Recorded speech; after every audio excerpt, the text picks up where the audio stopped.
Shalom, everyone. As my brother stated, I would love for everyone to turn to Psalms 7, please.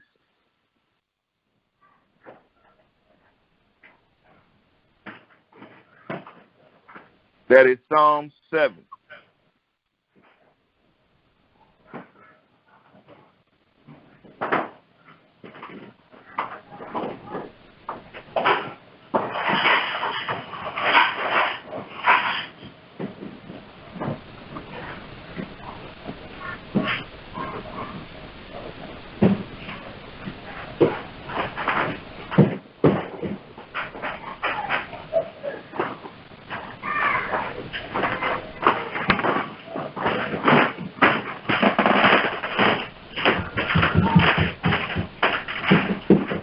It reads, O Yahweh, my Elohim, in thee do I put my trust. Save me from all them that persecute me, and deliver me. Lest he tear my soul like a lion, rending it in pieces, while there is none to deliver. O Yahweh, my Elohim, if I have done this, if there be iniquity in my hand, if I have rewarded evil unto him that was at peace with me, yea, I have delivered him without cause, is my enemy. Let the enemy persecute my soul and take it. Yea, let him tread down my life upon the earth, and lay my honor in the dust. Selah. Arise, O Yahweh, in my anger. Lift up thyself because of the rage of my enemy, and awake for me to the judgment that thou hast commanded. So shall the congregation of the people compass thee about. For their sake, therefore, return thou on high. Yahweh shall judge the people. Judge me, O Yahweh, according to my righteousness, and according to my integrity that is in me. O let the wickedness of the wicked come to an end, but establish the just. For the righteous Elohim trieth the heart and reign. My defense is of Elohim, which saveth the upright in heart. Elohim judges the righteous, and Elohim is angry with the wicked every day. If he turn not, he will whet his sword. He hath bent his bow and made it ready. He hath also prepared for him the instruments of death. He hath ordained his arrows against the persecutors. Behold, he travaileth with iniquity, and has conceived mischief, and brought forth falsehood.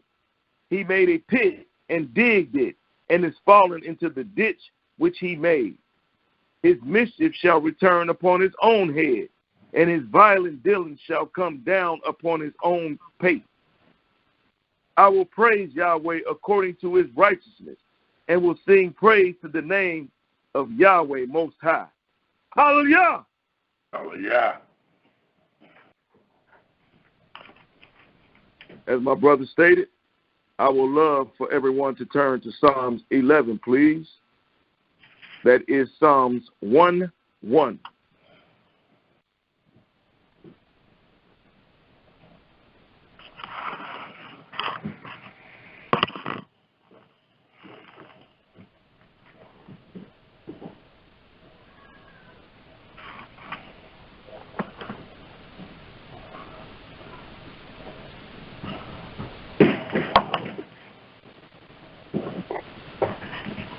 It reads, In Yahweh put I my trust. How say ye to my soul, flee as a bird to your mountain? For lo, the wicked bend their bow. They make ready their arrow upon the string, that they may privily shoot at the upright in heart. If the foundations be destroyed, what can the righteous do? Yahweh is in his holy temple. Yahweh's throne is in heaven. His eyes behold, his eyelids try the children of men. Yahweh trieth the righteous, but the wicked and him that loveth violence, his soul hateth.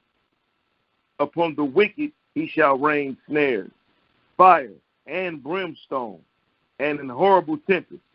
This shall be the portion of their cup. For the righteous Yahweh loveth righteousness. His countenance doth behold the upright. Hallelujah! Hallelujah! Hallelujah! Hallelujah.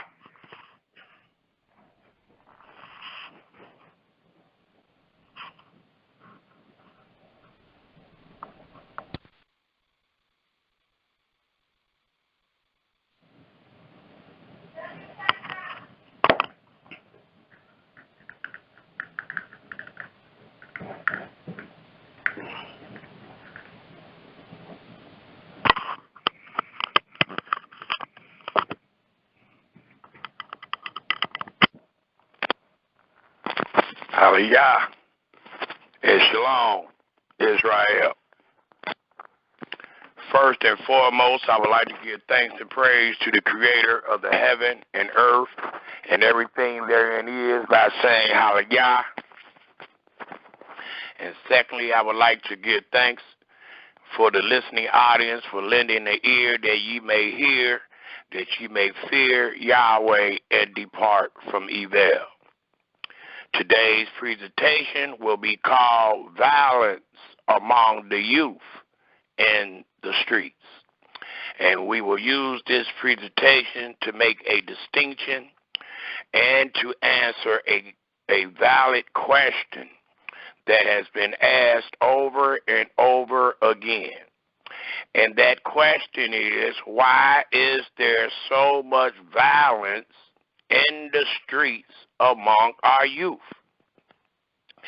And what can be done about it? The latter part is what we're going to focus on today. What can be done about it?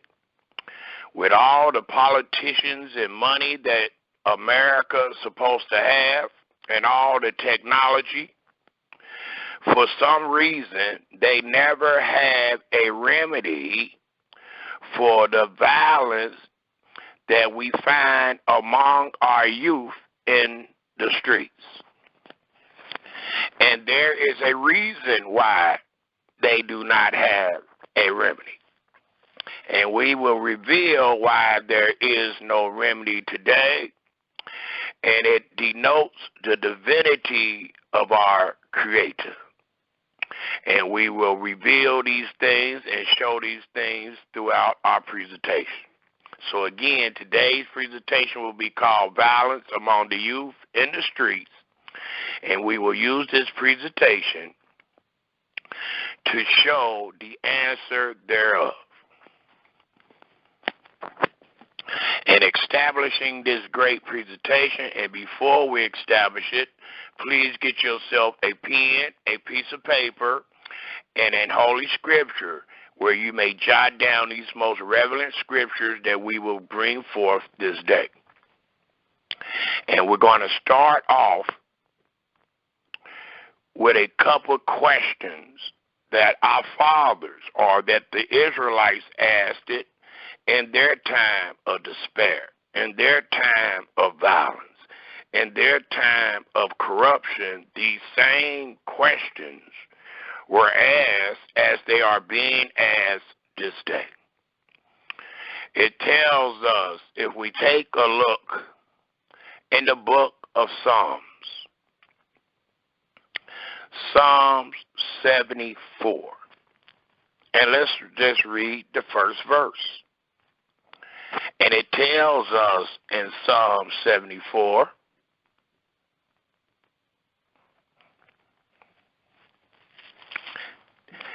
in the very first verse, and it reads, O Yahweh, why hast thy cast thus off forever? Seem like forever. Why does thy anger smoke against the sheep of thy pasture? So the question is being asked, why? Why isn't any mercy? Why isn't any salvation? Why isn't any redemption coming our way? The next question that we will consider with this great presentation is found in Psalm 79. Psalm 79, verse 5. Psalm 79, I'll read down to verse 5, the first verse to the fifth verse, and it tells us, Yahweh, the heathens are come into thy inheritance. Thy holy temple have they defiled. They have laid Jerusalem upon heaps. The dead bodies of thy servants have they given to be meat unto the fowls of the heaven. The flesh of thy saints and to the beasts of the earth. Their blood have they shed like water round about Jerusalem, and there was none to bury them. We are become a reproach to our neighbors, a scorn and derision to them that are round about us. And then the vital question is asked, how long, Yahweh, will thou be angry? Note the cause of the violence in the streets among our youth. How long, Yahweh, will thou be angry forever? Shall thy jealousy burn like fire? So we're going to take those two questions in consideration as we display this great presentation. And the answer why there is no remedy, why we find no relief, it tells us if we turn our scriptures to 2 Chronicles. 2 Chronicles, the 36th chapter. And let's take a look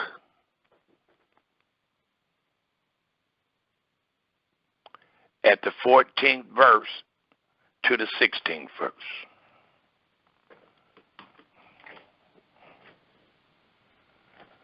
Second Chronicles, the 36th chapter, the 14th verse to the 16th verse, and it reads,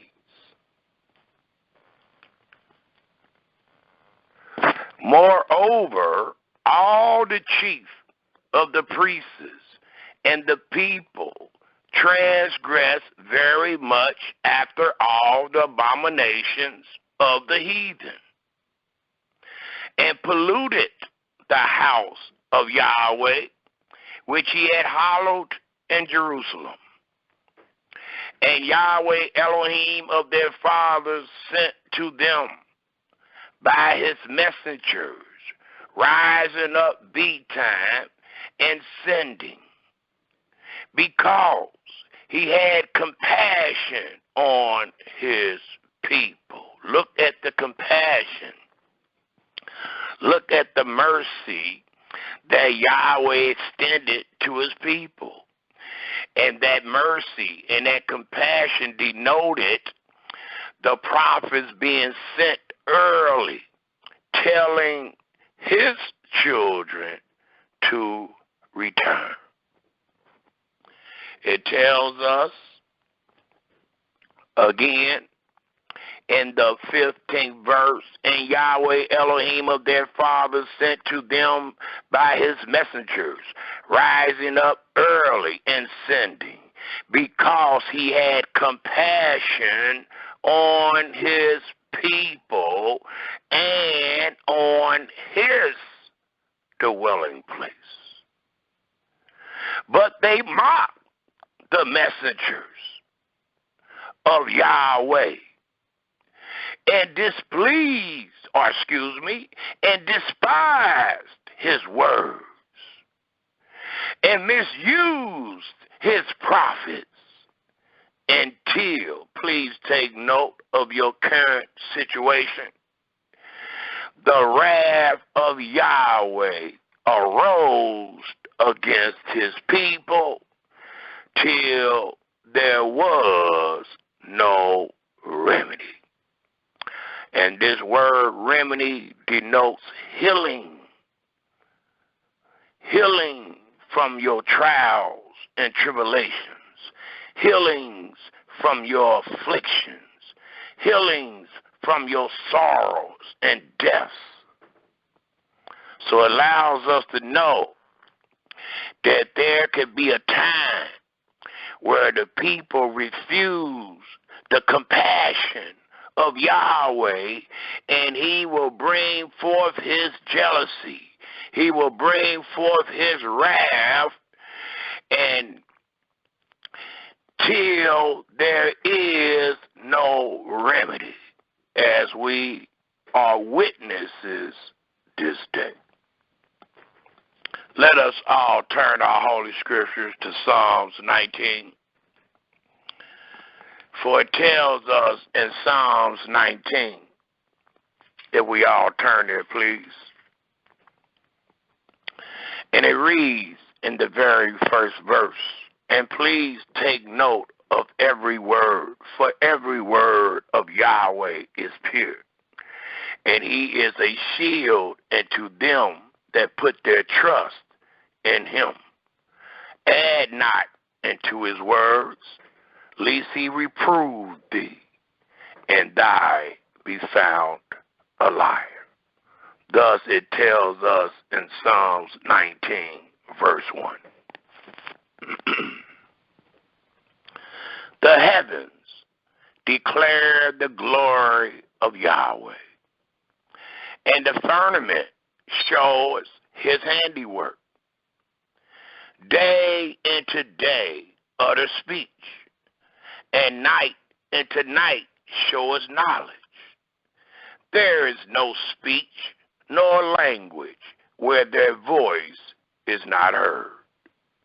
Their line is gone out through all the earth, and their words to the end of the world. In them have he set a tabernacle for the sun, which is as a bridegroom coming out of his chambers, and rejoice as a strong man to run a race. His going forth is from the end of the heaven, and his circuit into the ends of it. And there is nothing hid from the heat thereof. The law of Yahweh is perfect, converting the soul,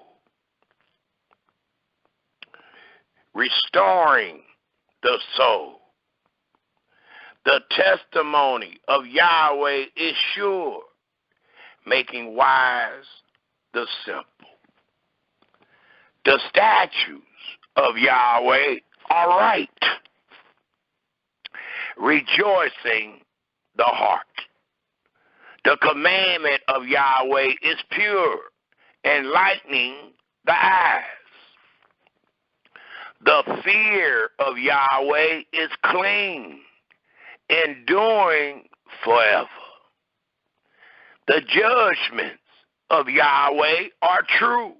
They are truth and righteousness altogether. More to be desired are they than gold, yea, than much fine gold. Sweeter also than honey and the honeycomb. Moreover, by them is thy servant warned, and in keeping of them there is great reward. Who can understand his errors? Cleanse thy me from secret faults. Keep back thy servant also from presumptuous sins. Let them not have dominion over me.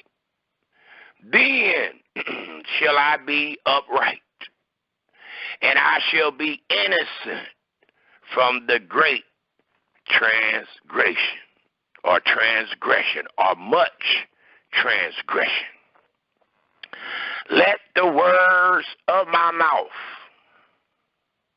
as we ask this day in this great presentation, let the words of my mouth and the meditation of my heart be acceptable in thy sight. O Yahweh, our strength and our Redeemer. It also tells us, if we take a look in the book of wisdom, the book of Proverbs, and let's look at Proverbs 1. One of the Proverbs we use a lot in our presentations. We must use it again to establish that every word of Yahweh is true.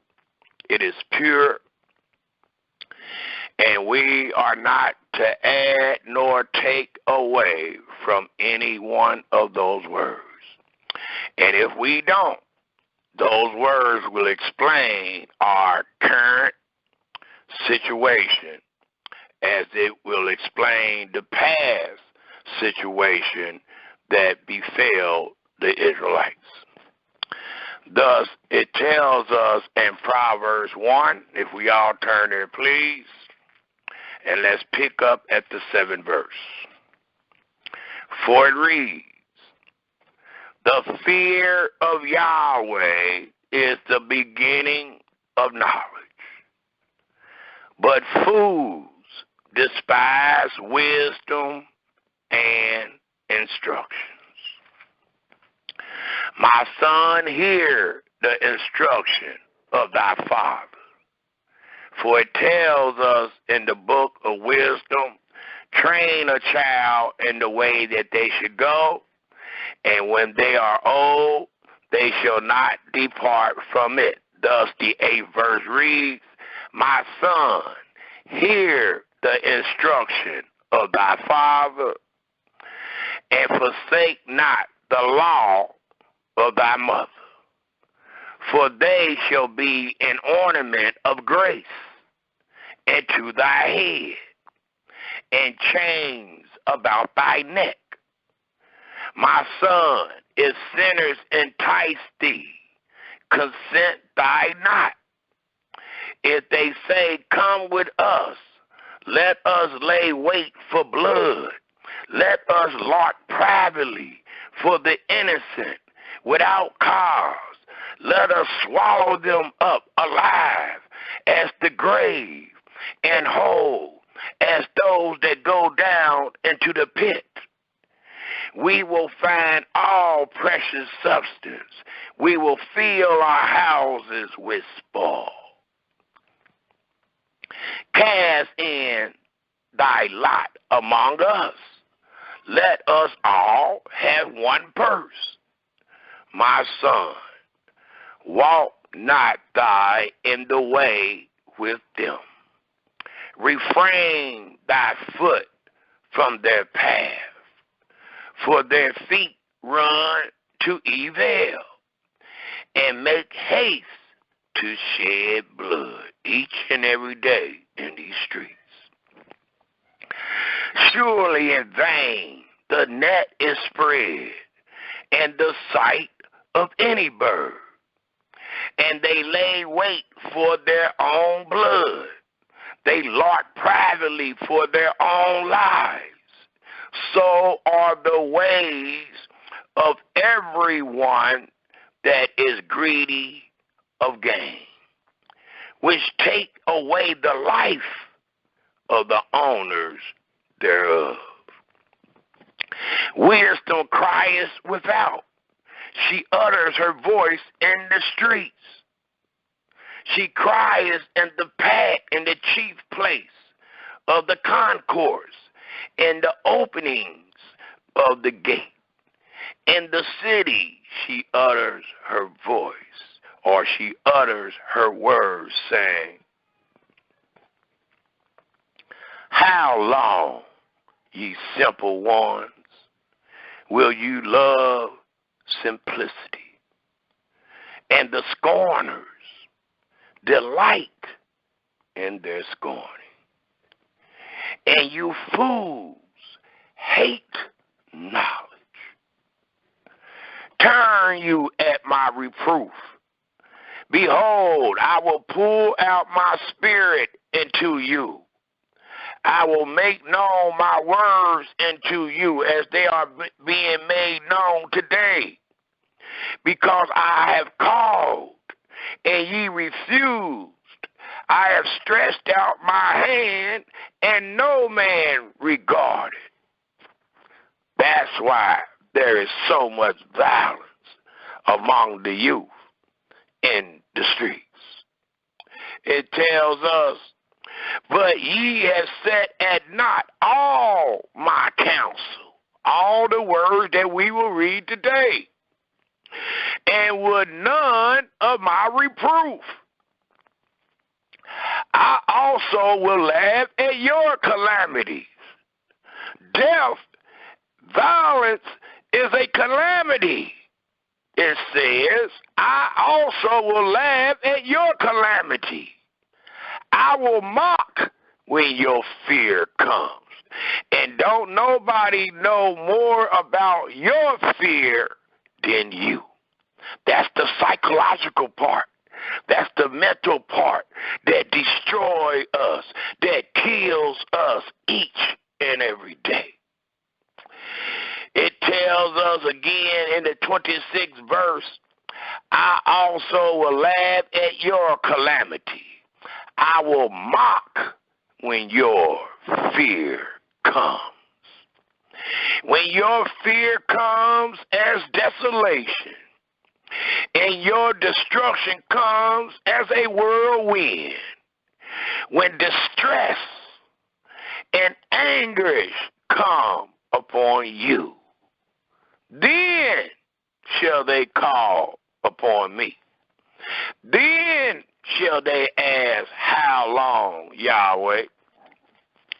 Then shall they ask, why is there so much violence among the youth in the streets? Thus it tells us again, when your fear comes as desolation, and your destruction comes as a whirlwind, when distress and anguish come upon you, then shall you call upon me, but I will not answer. They shall seek me early for a remedy, but they shall not find me, for that they have hated knowledge and did not choose the fear of Yahweh. And these things have started from the beginning of time even to this day. The 30th verse reads, they were none of my counsel, the words that we're going to bring forth today. They despised all my reproof, the words that we're going to bring forth today.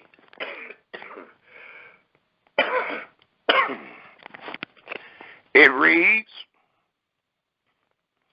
in the 31st verse of the first chapter of Proverbs, therefore, the reason why shall they eat of the fruit of their own way. Every man shall reap what he sow, and be filled with their own devices. For the turning away of the simple shall slay them, and the prosperity of fools shall destroy them. But whoso hearkens unto me shall dwell safely, and shall be quiet from fear of evil. So we're going to hearken to these words today and hope and pray that we can be safe and be quiet from the fear of all this violence that we see among our youth in the streets this day. Let us turn our scriptures to Genesis, the 6th chapter, please. Genesis, the 6th chapter. For we find at Genesis, the 6th chapter, which denotes the beginning, these great words. And it tells us, if we pick up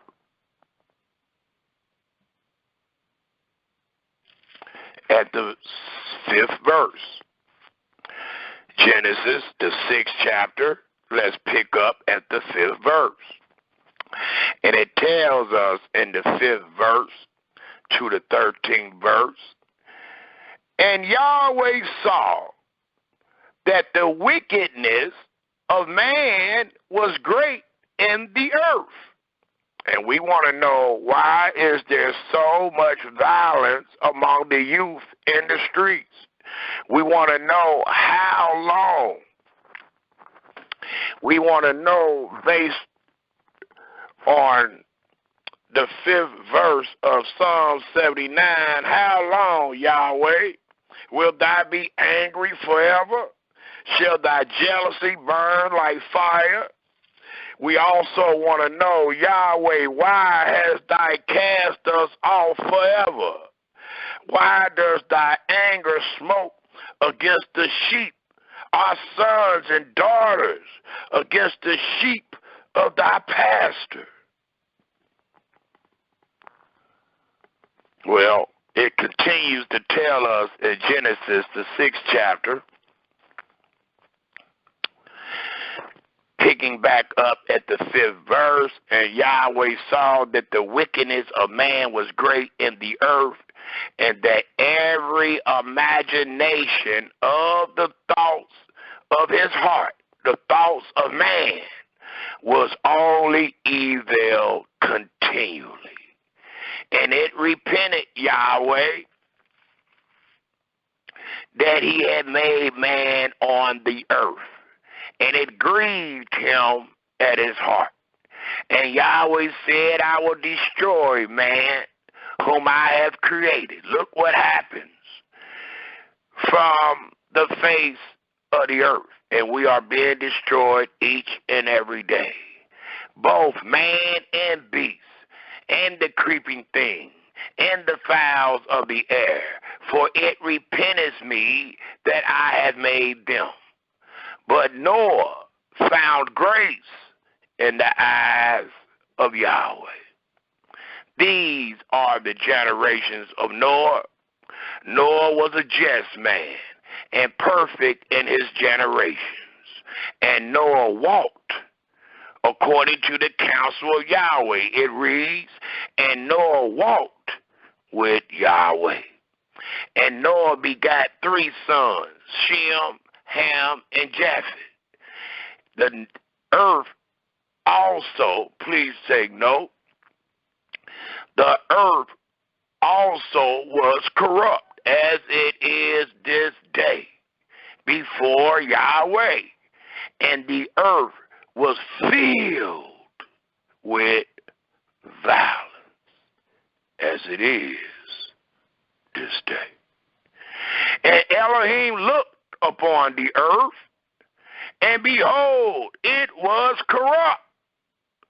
For all flesh have corrupt his way upon the earth, as it is this day, except for those that fear Yahweh and depart from evil.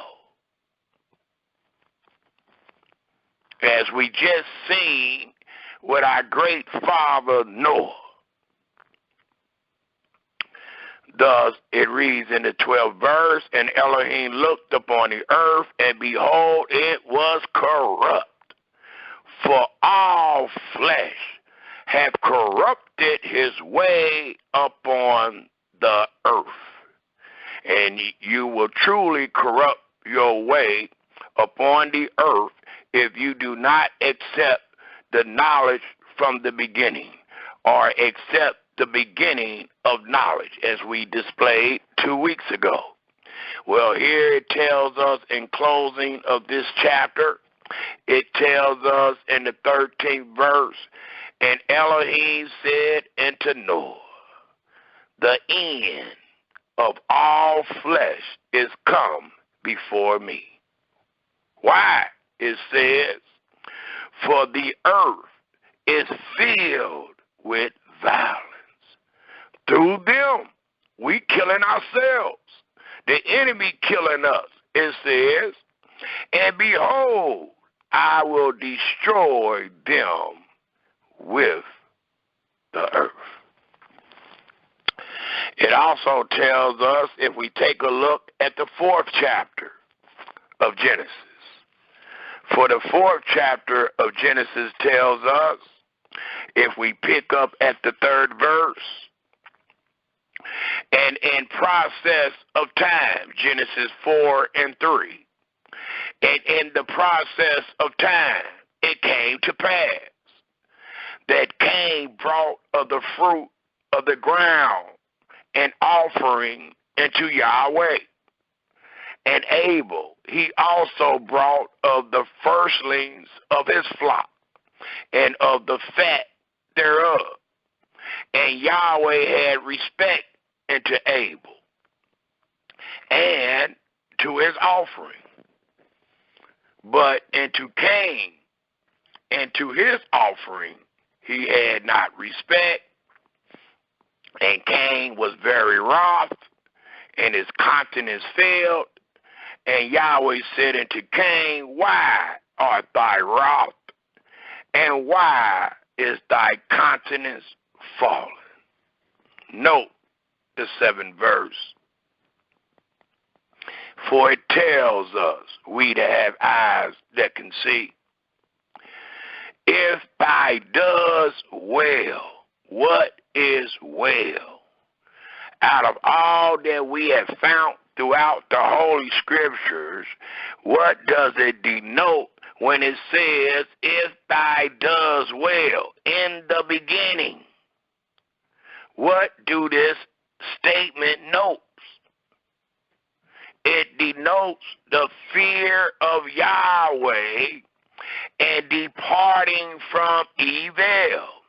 If you depart from any evil, you are doing well.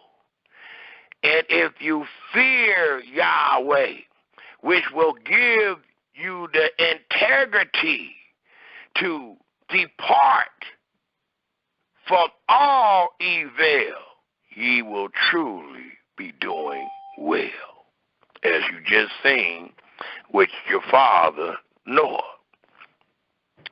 It tells us, Israel, again in the 7th verse of the 4th chapter of Genesis, if thou does well, thou shalt not, if thou does well, shall thou not be accepted? And if thou does not well, sin lies at the door. And unto thee shall be his desire, and thou shall rule over him. And Cain talked with Abel his brother. And it came to pass, dealing with this first civil rivalry, this first killing your brother, this first of violence among the youth, it says,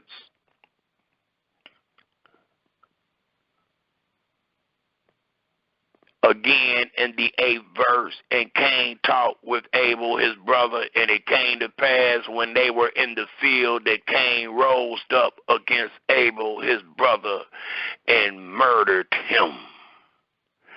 And Yahweh said unto Cain, where is Abel thy brother? And he said, I know not. Am I my brother's keeper? If you fear Yahweh and depart from evil, if you trying to do well, yes, you are. The 10th verse reads, and he said, what hast thou done? The voice of thy brother's blood crieth unto me from the ground. And now art thou cursed from the earth, which hath opened her mouth to receive thy brother's blood from thy hand. When thou tillest the ground, it should not henceforth yield unto thee her strength. A fugitive and a vagabond shall thou be in the earth. And Cain said unto Yahweh, note, my punishment is greater than I can bear.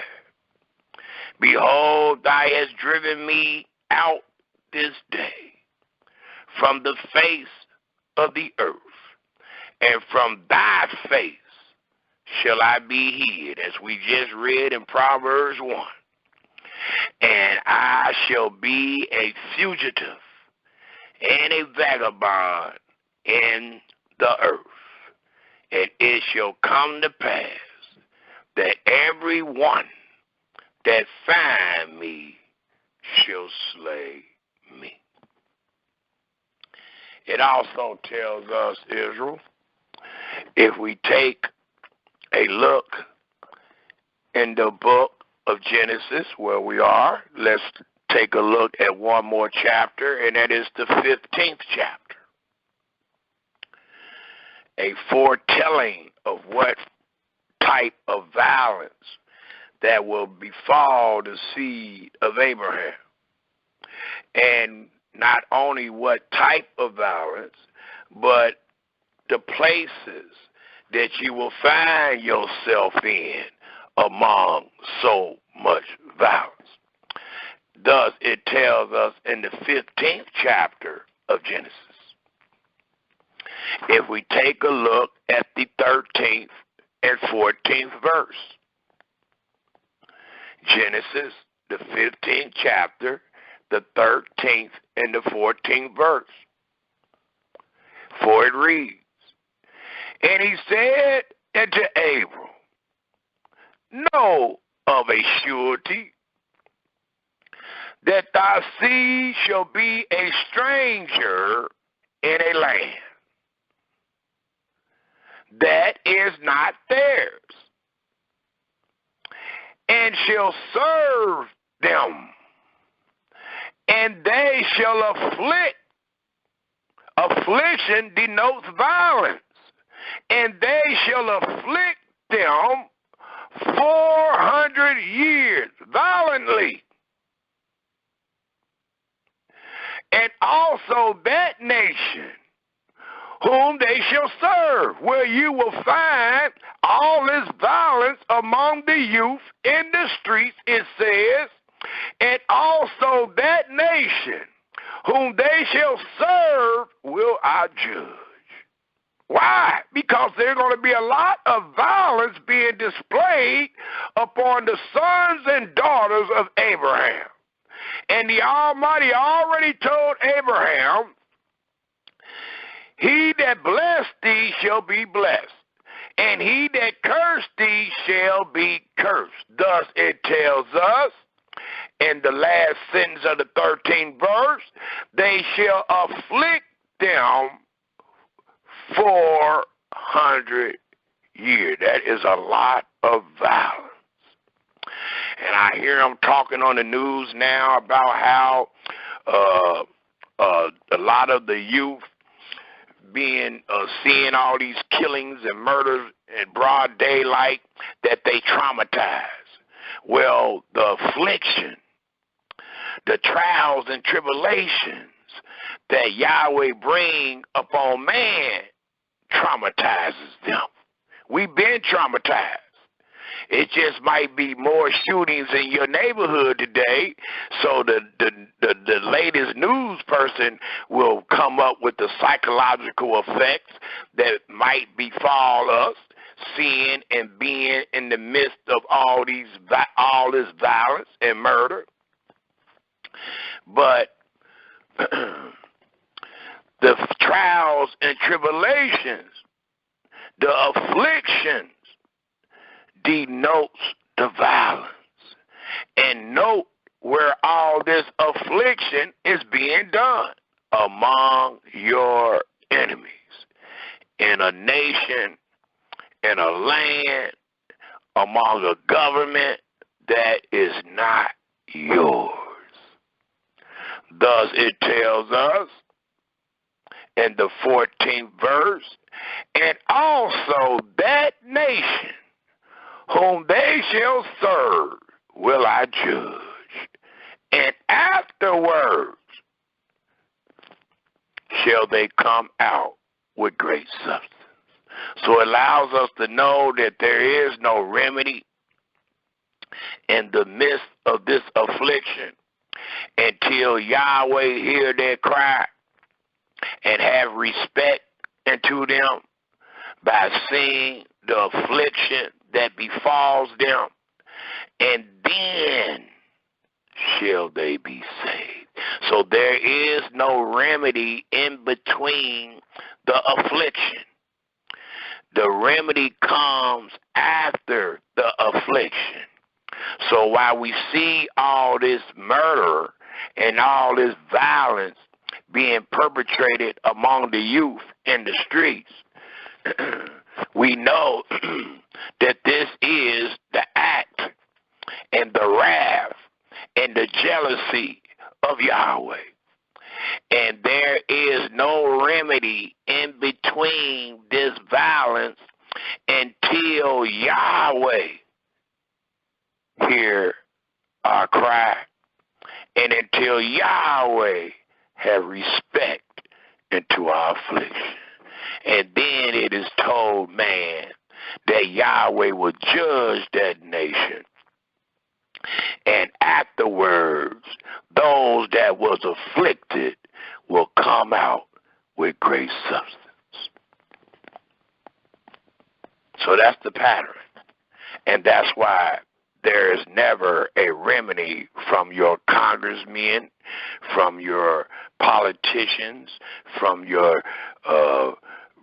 brothers and sisters that call themselves neighborhood watch and all that. For those that speak up for the dying youth, there is never a remedy. And this is the reason why. Because you cannot remedize or you cannot change what Yahweh has said and done. You must wait it out. And in your wait, fear Yahweh and depart from evil, that thy foot may not get caught up in the net. It also tells us, Israel, if we turn our scriptures to Exodus, the 19th chapter. Exodus, the 19th chapter. And we find in Exodus, the 19th chapter,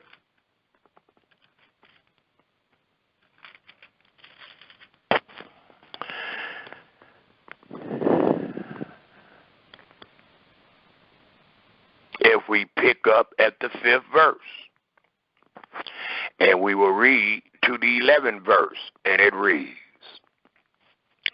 now, therefore, since you done heard everything else that we just gave forth all the way up to this verse, it tells us, now, therefore, if ye will obey my voice indeed, and keep my covenant, then ye shall be a particular treasure unto me above all people, for all the earth is mine. So today we see our sons and daughters being shot down like wild dogs in the street. from their enemy and from their brother, which has that psychological spirit on them that resemble Cain. But the Almighty is telling us what was told to the Israelites. Thus it reads again in the 5th verse, now therefore if ye will obey my voice, indeed, and keep my covenant, then ye shall be a particular treasure unto me above all people, for all the earth is mine. Where is that particular treasure today? When we turn on the news, do we see that particular treasure being honored and praised? Or do we symbolize that particular treasure being shot down like wild dogs in the street? Do we see that particular treasure associated with so much violence among them in the streets? And the answer is the latter. There is no particular treasure being shown on the news today.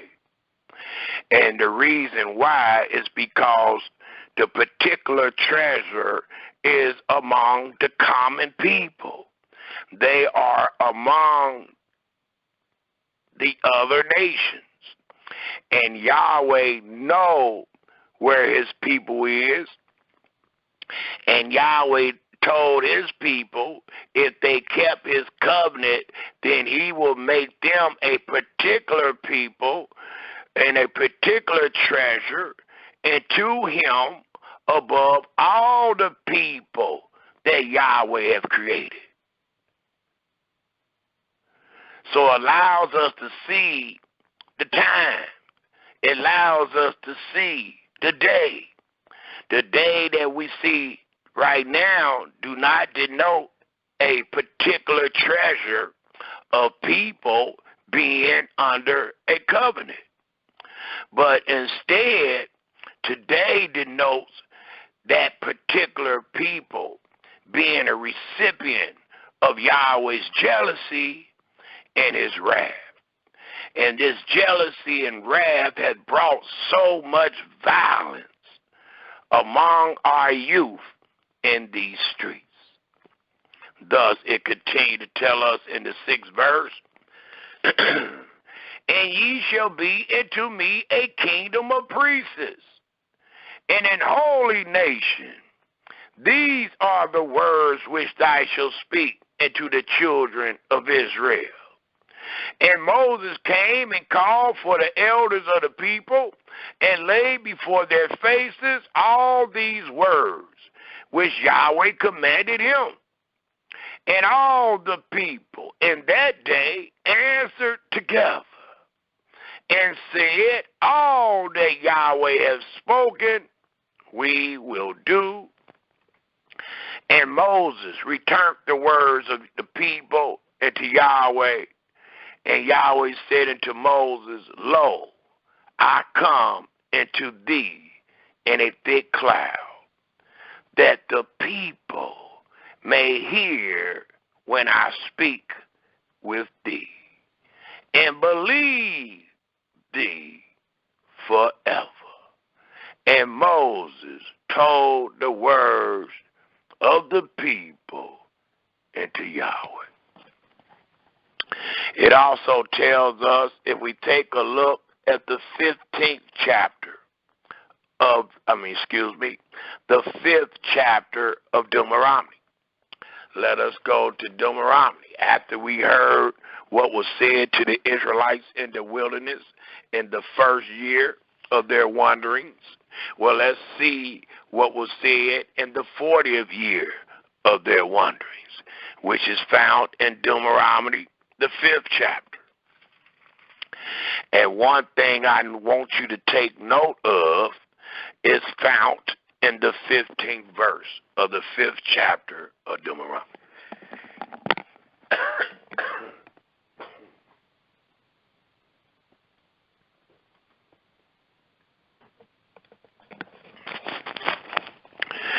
And it reads, and remember that thou was a servant in the land of Egypt. And I need you to remember this. And I need you to acknowledge where you find yourself today. It says, and remember that thou was a servant in the land of Egypt.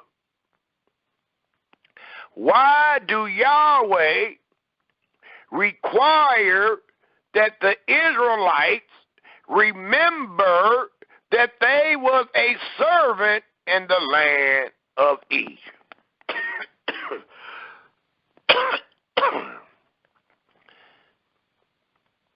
And the answer is, because you are no longer that servant. These Israelites that found themselves in the wilderness was no longer Pharaoh's servants. So Yahweh wanted them to remember all, when it says remember that thou was a servant in Egypt, it ain't just talking about remember your job title. It is talking about remember all that you have endured in that land. And according to what we find in Exodus, and according to the glory that was given to Yahweh while he showed forth his salvation to the children of Israel, it was because of the affliction that they endured. The Almighty said, I visit them, I saved them, I redeemed them, I show forth my salvation into them because I heard their cry, I seen their affliction, and because I am remembering the covenant that I made with my friend Abraham, his son, and his grandson.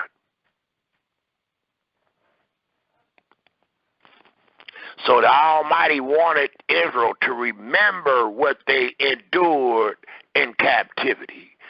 The Almighty wanted Israel to remember how they were servants under someone else and not his servants. How he took them from one that was stronger than them and made them his servants, according to Leviticus, the 25th chapter. So when the Almighty tell Israel in Deuteronomy 5:15 to remember that thou was a servant in the land of Egypt, he don't just want them to remember their job title, but he also wants them to remember whatever job title they had. They was overworked. They was worked with rigorous. They work denote rigorous. Their work denoted affliction. Their work and their stay denoted violence. And the Almighty wanted them to never forget what they endured. That way you will appreciate the salvation that you have received. So today, when our brothers and sisters tell us that we're under the Sabbath, this is a great place to take them, because the Almighty wants the reader to know that no, the people that I'm telling y'all about that was a recipient of the Sabbath, they only became a recipient of the Sabbath once I saved them. And once I sanctified them, once I set them apart from all the people of the earth that Yahweh had made. Then Israel became a recipient of the Sabbath and not before. That's why the Almighty tells one when they read Deuteronomy 5, right after the 14th verse, it tells you that the Israelites was told to remember that thou was a servant in the land of Egypt, and that Yahweh thy Elohim brought thee out thence through a mighty hand. This mighty hand denotes war. This mighty hand denotes judgment. This mighty hand denotes might. Thus it says, through a mighty hand and by a stretched out arm. Therefore, please take note, the reason why Yahweh thy Elohim, please take note, commanded, once you are free, once you have been sanctified, commanded thee to keep the Sabbath day. But that's not all that we find in Deuteronomy 5. I just wanted to inject that because it denotes the great servitude and affliction that the Israelites and violence that the Israelites found themselves under when they were in a land that is not theirs, being servants to another man instead of their creator. Well, it also tells us, if we pick up at the 22nd verse, and what we find in the 22nd verse is these words. These words Yahweh speak into all your assembly, in the mount, out of the midst of the fire, of the cloud, and of the thick darkness, with a great voice, and he added no more. And he wrote them in 2 tables of stone, and delivered them unto me.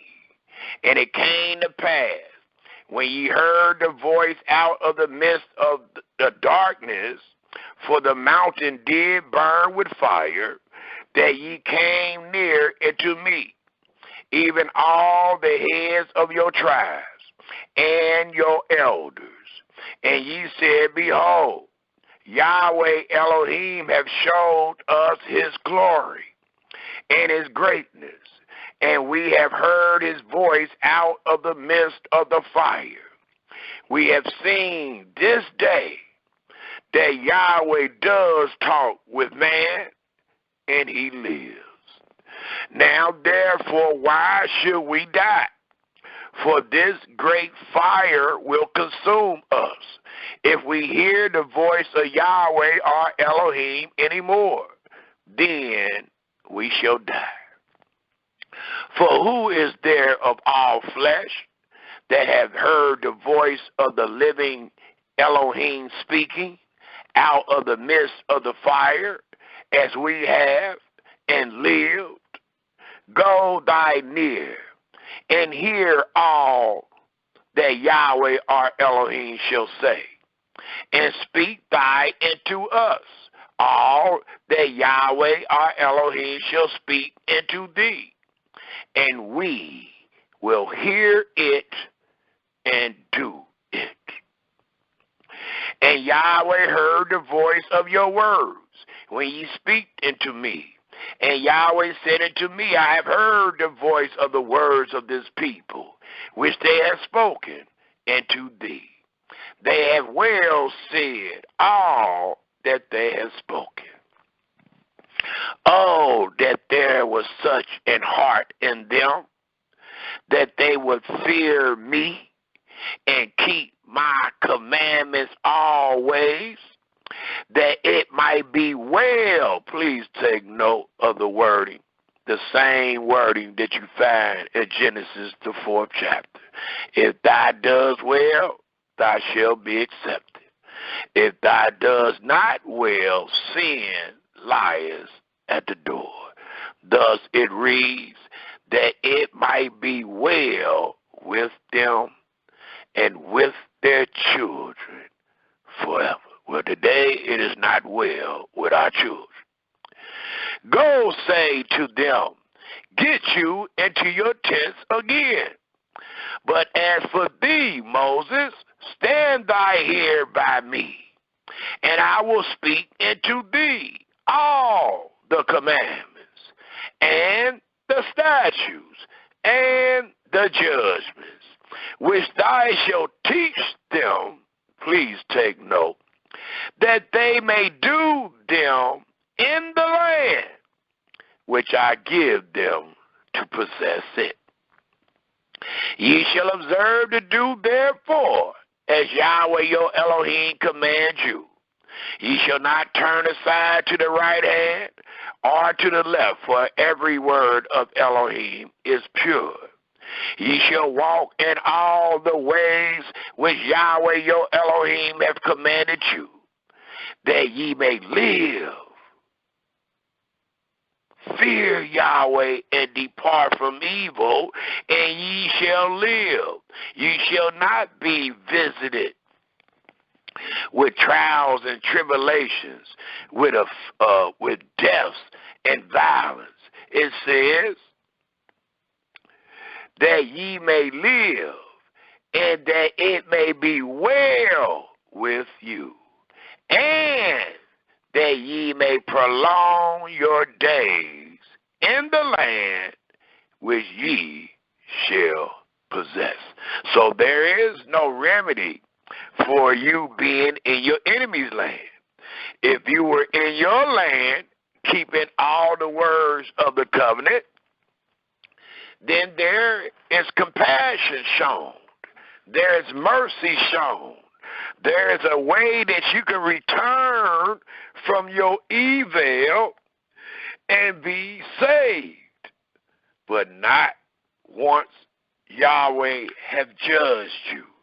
Not once Yahweh jealousy and wrath have rose upon you. Then you must wait for the mighty arm of your Creator. You must wait for the salvation of Yahweh.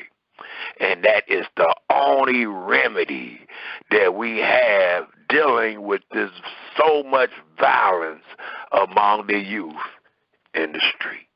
We must wait on Yahweh and pray and beg for his mercy.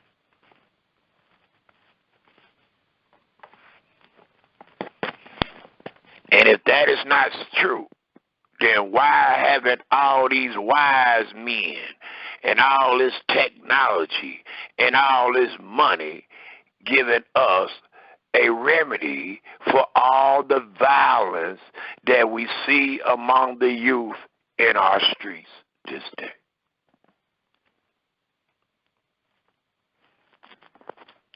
The children of Israel sojourning was 430 years in a land that is not theirs. We find our sojourning being over 400 years in a land, in many lands that are not ours. And there was no remedy found in the 430 years sojourning of the Israelites in Egypt, nor is there any remedy found in the 400 plus years of our sojourning in America and abroad. History repeats itself. They that forget history shall repeat it, and we know that Yahweh required that which is past. So the only remedy that we have ever found throughout history to this day is that man must wait on their Creator to save them out of all of this despair, this trials and tribulations, this violence that we find among our youth every day in these streets. If your brother is wrong, at the end of this presentation, please bring forth the remedy.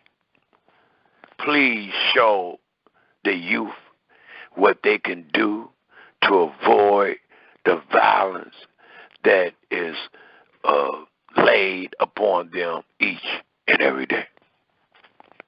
For every word of Yahweh is pure, and he hath not added any more. It also tells us, Israel, in closing, let me close that last verse to make sure we understand where everything was to be done, where your quiet will be found, where your peace and safety will be found. It tells us in the 33rd verse of the 5th chapter of Deuteronomy, in closing, ye shall walk in all the ways which Yahweh your Elohim hath commanded you, that ye may live, not be murdered, not die, but live, and that it may be well, not bad, but well with you, and that ye may prolong. So your youth ain't dying at 18. He's not being shot down at 25.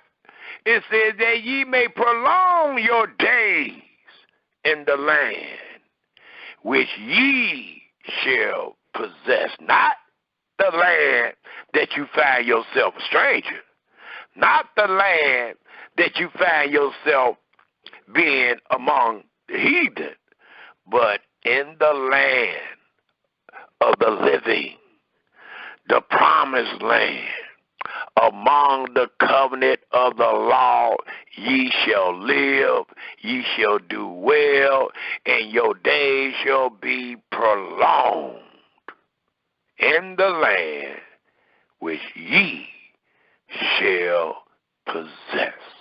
Own, inherit. And it also tells us one more place I would like to use with this. Let's go to Exodus, the 1st chapter, because Deuteronomy 5:15 told us to remember. Well, what is it that we were to remember? Was we to remember our job title? Was we to remember the education that we received in our enemy's land? Or was we to remember and never forget the trials and tribulations that we endured, the affliction and the violence, the rigorous servitude? And it was the latter. Thus, let us turn our scriptures to Exodus, the 1st chapter, and let's pick up at the 9th verse to see what was always to be remembered. And it was before you became a recipient of the Sabbath. It was before you knew that Yahweh was Yahweh, and that it was he that sanctified thee or set thee apart. Thus it tells us in Exodus, the 1st chapter. And let's pick up at the 9th verse. And it reads,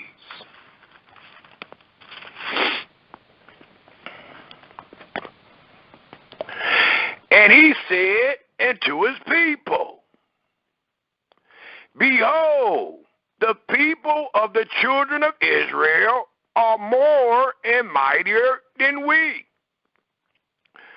Come on, let us deal wisely with them, lest they multiply, and it come to pass that when they fall out any war,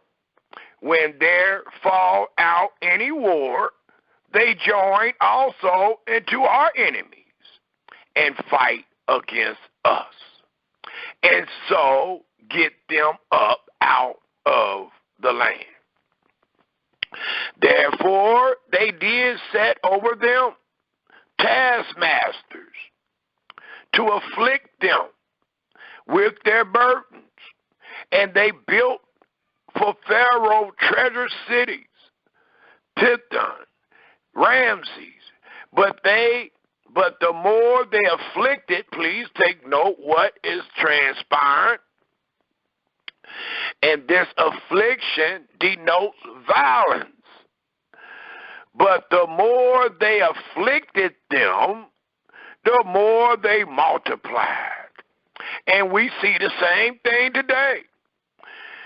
Even though we hear about our sons and daughters being killed every day in these streets, we still see more and more youth. It is not absolutely done for the word I'm looking for, population. It's not really used for population control, because the more that they kill us, the more Yahweh bring forth. When we find ourselves in these ghettos and in these hoods where our sons and daughters are being killed every day, we find out that these young men are leaving sons and daughters of their own behind. And they be having several sons and daughters. When we go to our these projects and we knock on the door and speak with the woman of the house, we find 5 and 6 babies falling all out the door, or find them at the door. And it just shows for everyone that they kill of us, it seems like Yahweh multiply us 7 times more. Thus we find in the 12th verse of the 1st chapter of Exodus, but the more they afflict them, the more they multiply and grew. And that is true, even to this day. And they were grieved because of the children of Israel. And the enemy is grieved every day.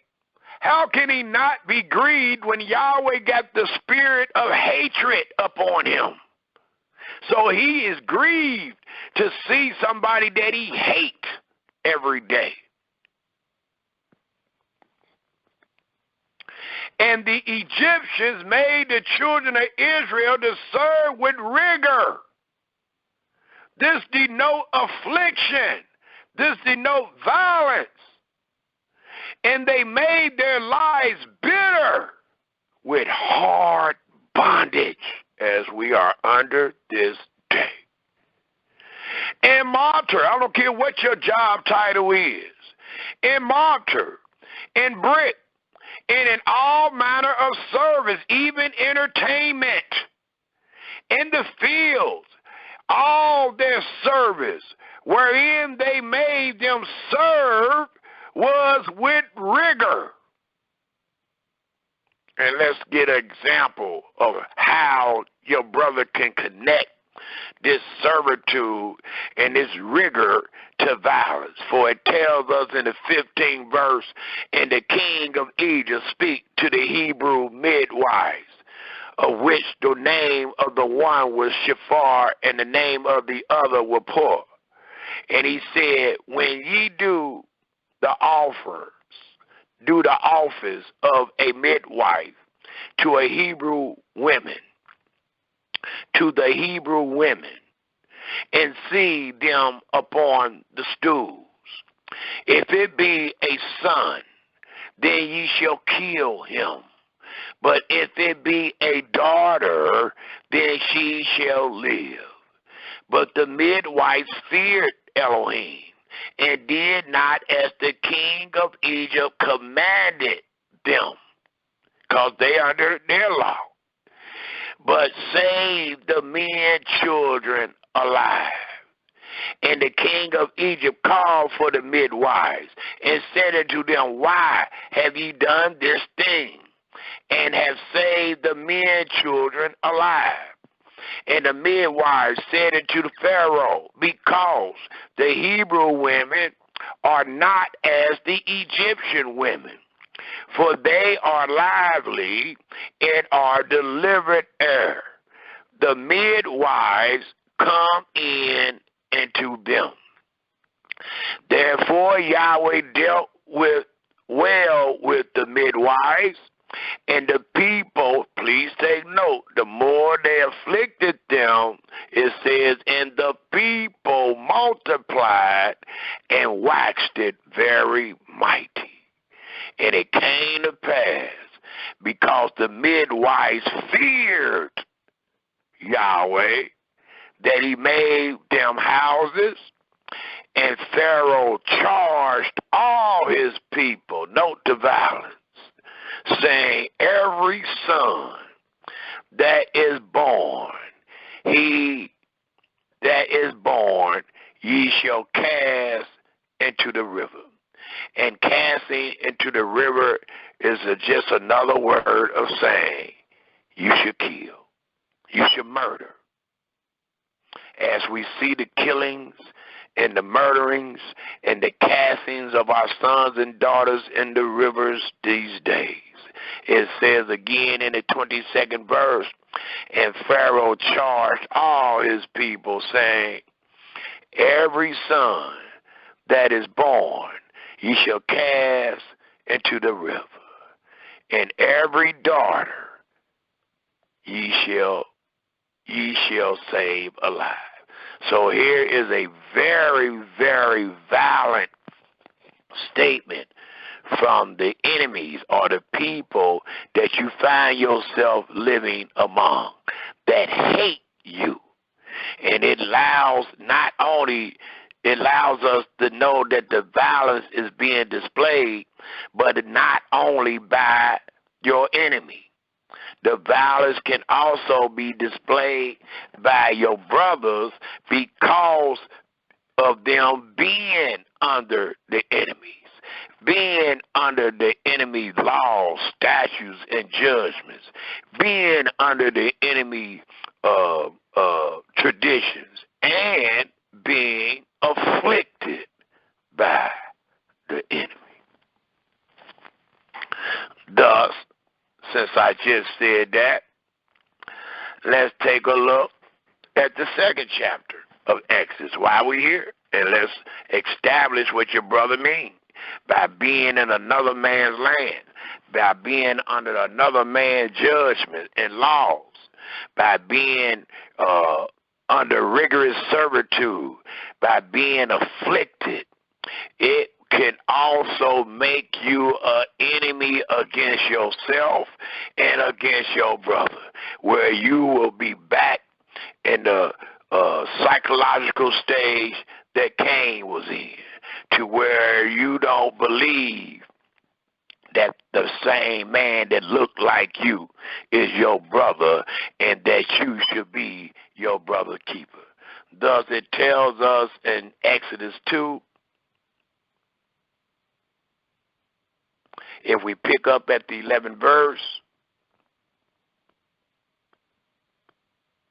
and let's read to the 14th verse, and it reads, to show how you being under your enemies' laws, being in their land, being a recipient of affliction and rigorous servitude, how it can give you a spirit to hate your own brother. And it tells us this right here, if we pick up at the 11th verse. And it came to pass in those days, when Moses was grown, that he went out into his brethren, and looked on their burdens, their rigorous servitude, their affliction, the violence, and he spied an Egyptian smiting in Hebrew, one of his brethren. And he looked this way and that way. And when he saw that there was no man, he killed the Egyptian and hid him in the sand. And when he went out the second day, please take note how it could be so much black on black crime, how it can be that we don't look at one another as brothers today to where we can just shoot you down like a dog for nothing, it says in the 13th verse of the 2nd chapter of Exodus, and when he went out the 2nd day, behold, 2 men of the Hebrews strove together. And he said to him that did the wrong, wherefore smite thy fellow, your brother? And he said, who made thee a prince and a judge over us? Intendest thou to kill me as thou killest the Egyptian? And Moses feared and said, surely this thing is known. So here it allows us to know, it gives us 2 great scenarios where being an enemy or being a servant in the enemy's land, many times you're going to come out and you're going to see your brother and your sister, your sons and your daughters, your fathers and your mothers being afflicted. But that's just half of the story, because many times we're going to find ourselves afflicting ourselves.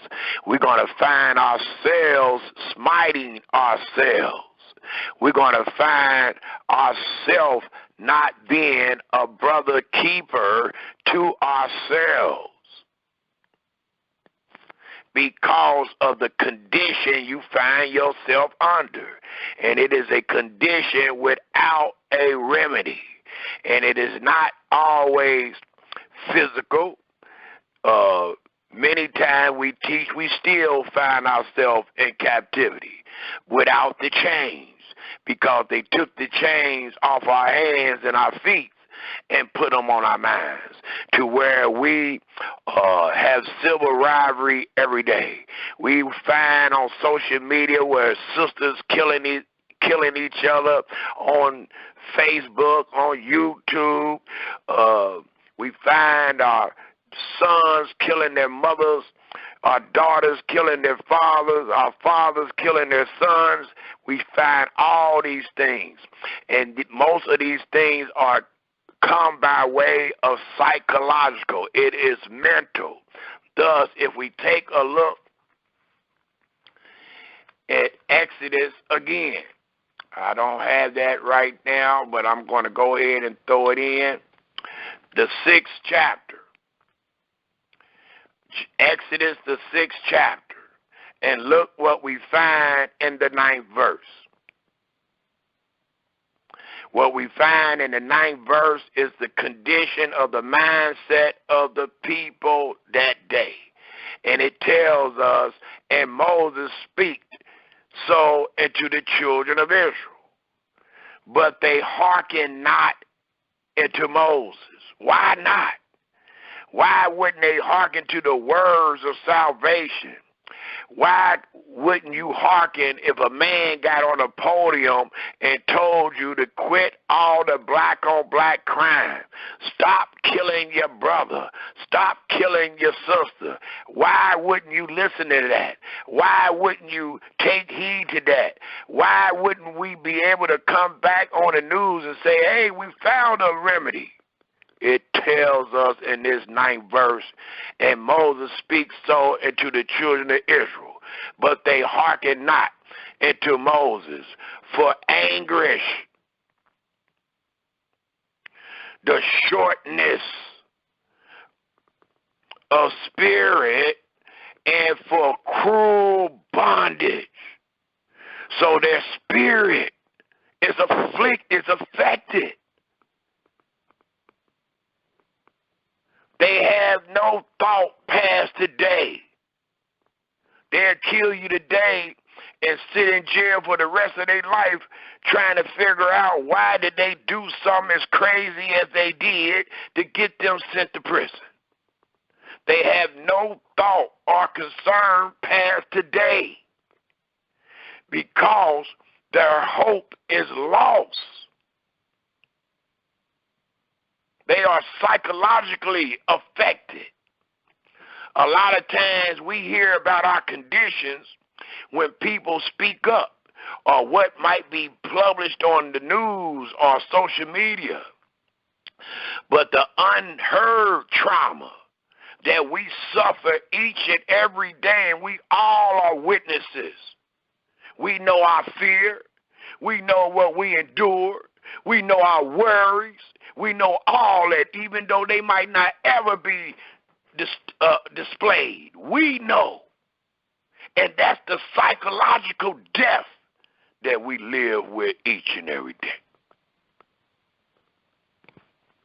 That is why there is so much violence among the youth in these streets this day. It is a spirit of violence upon us.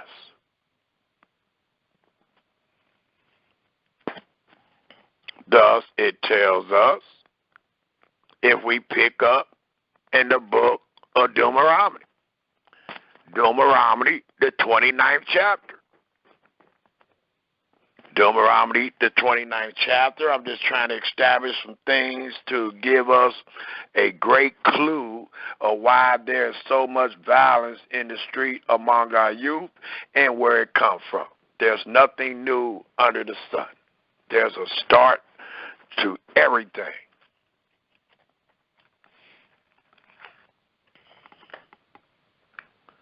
Thus, it tells us in Deuteronomy, the 29th chapter, if we turn there, please.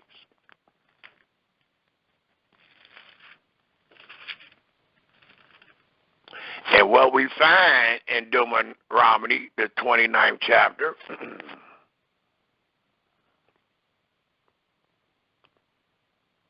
and let's pick up at the 3rd verse.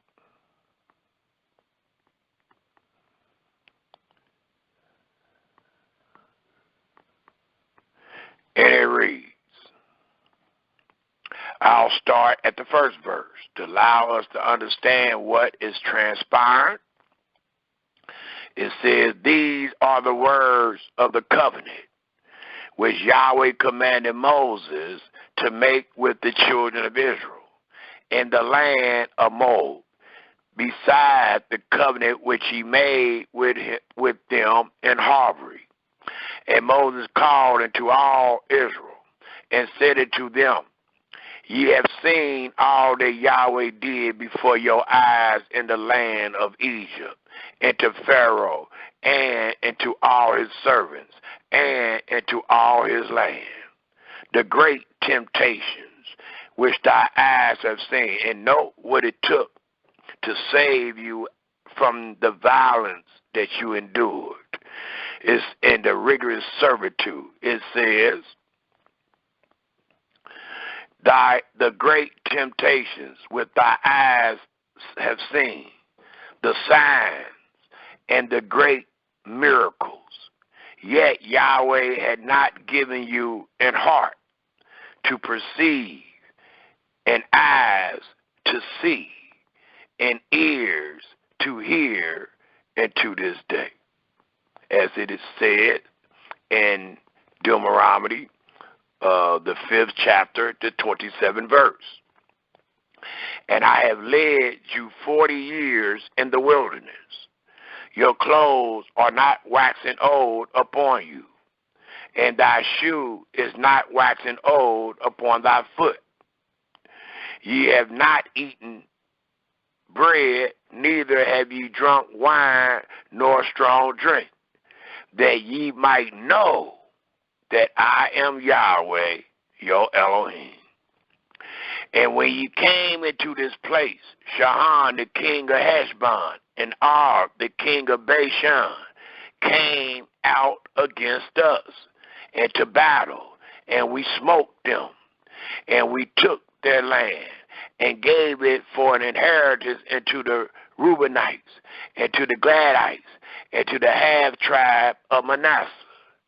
Keep therefore the words of this covenant, and do them, that ye may prosper in all that ye do.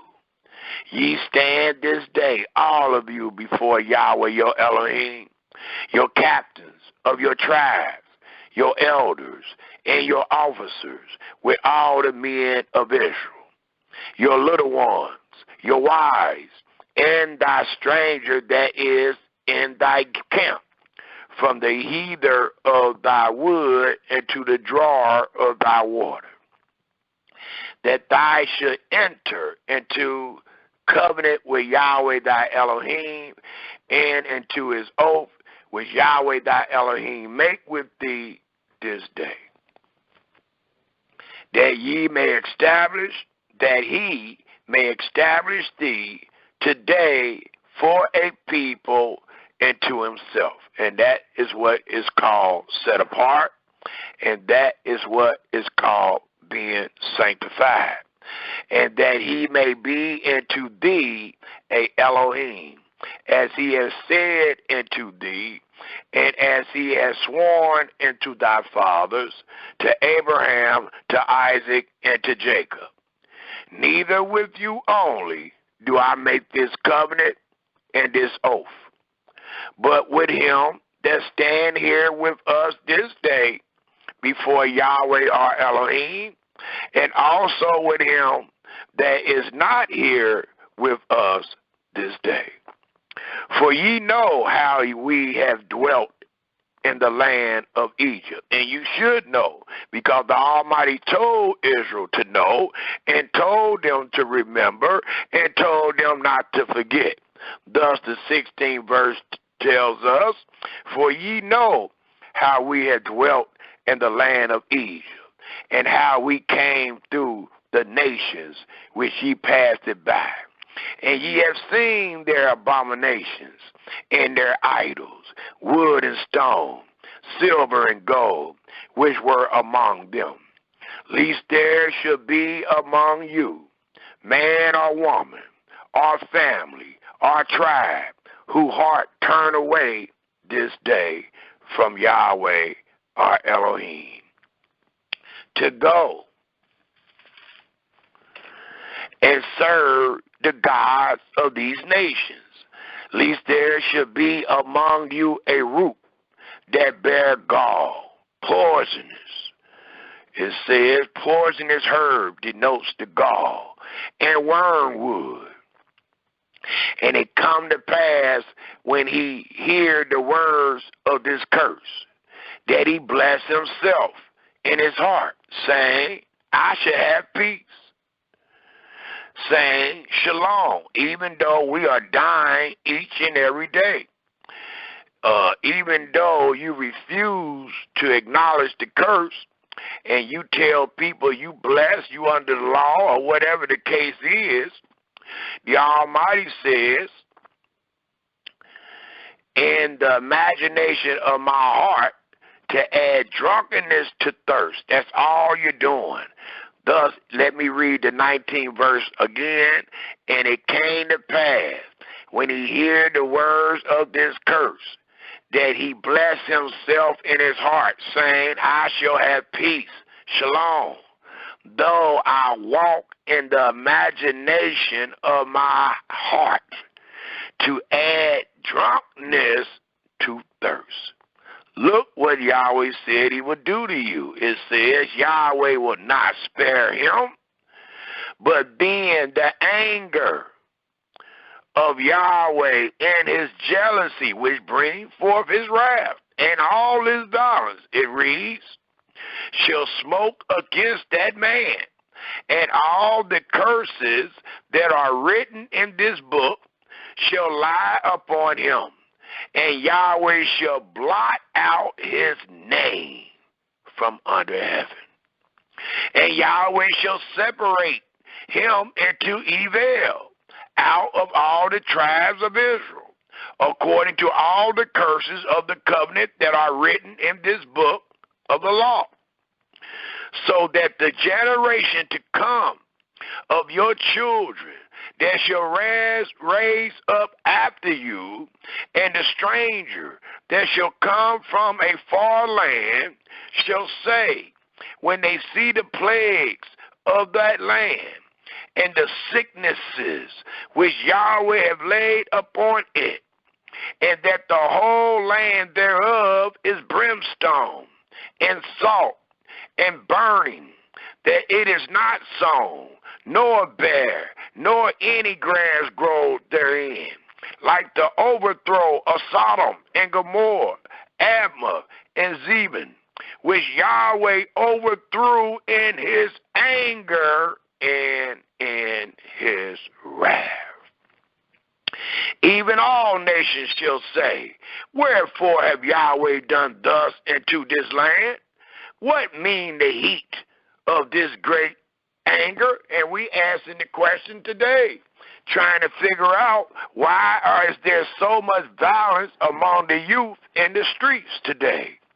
Thus it tells us that the answer we will receive, it says in the 25th verse, then men shall say, as I am saying today, because they have forsaken the covenant of Yahweh Elohim of their fathers, which he made with them when he brought them forth out of the land of Egypt.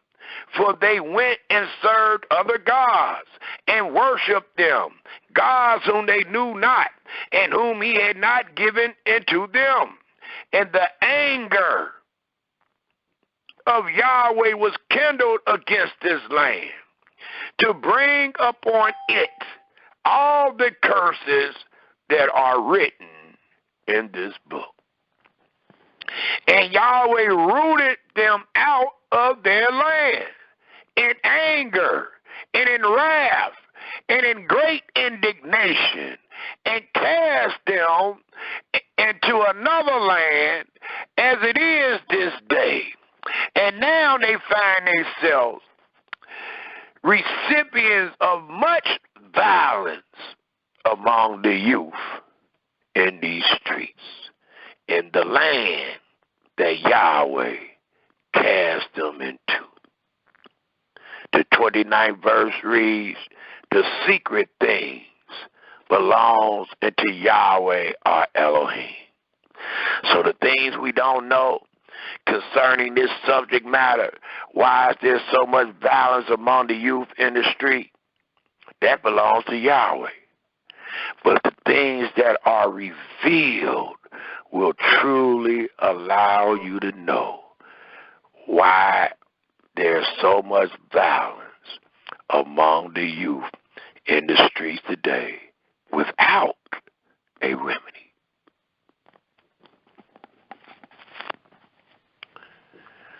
Thus it closed, the secret things belongs to Yahweh our Elohim, but those things which are revealed belong to us, as we are revealing this day, and to our children forever, that we may do all the words of this law. Thus we are revealing this truth, because all the words of the law was not done. The covenant was broken, and Abraham, Isaac, and Jacob's seed find themselves waking up in a land that is not theirs, being recipients of rigorous servitude, needing to be saved out of it. And that's a presentation that I'm about to bring forth.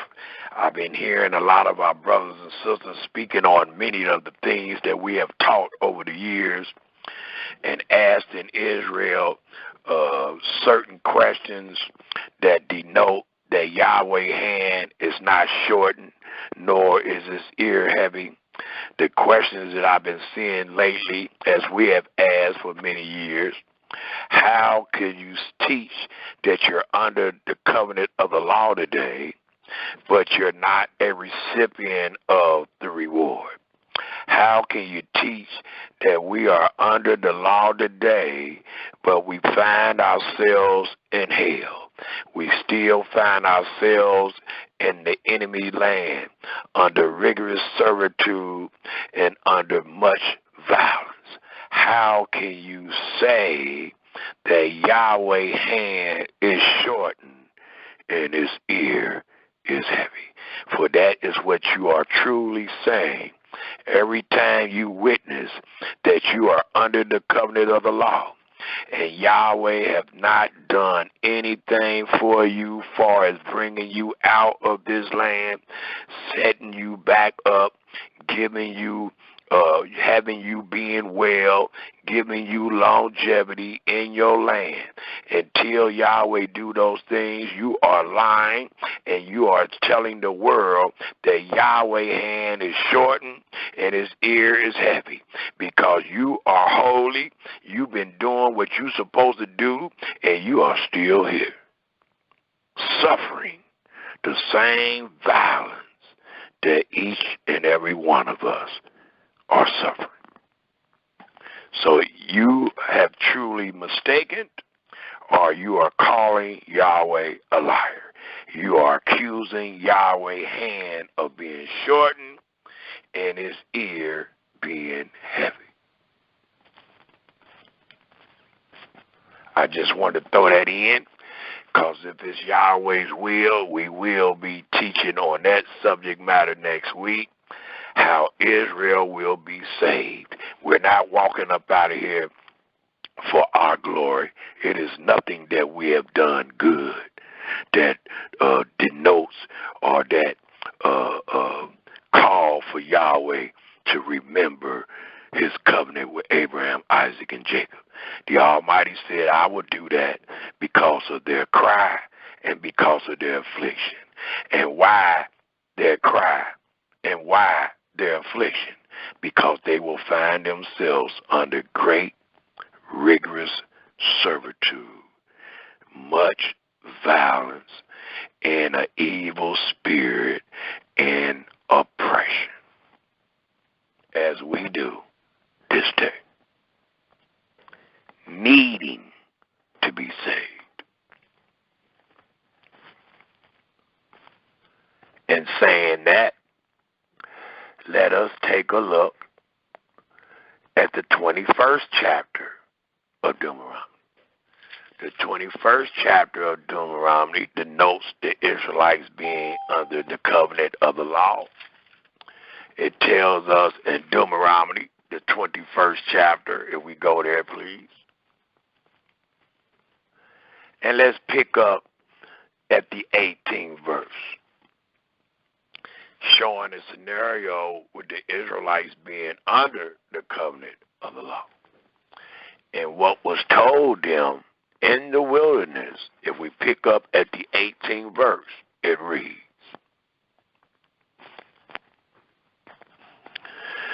if a man have a stubborn and rebellious son, which will not obey the voice of his father or the voice of his mother. And don't forget what we just read in the 29th chapter. It says, or the voice of his mother, and that when they have chastened him, will not hearken to them. Then shall his father and his mother lay hold on him, and bring him out into the elders of his city, and into the gate of his place. And they shall say unto the elders of his city, this our son is stubborn and rebellious. He will not obey our voice. He is a glutton and a drunkard. And this glutton and a drunkard is one that is not doing well. He refuses to take the advice and the instruction of the father and the mother.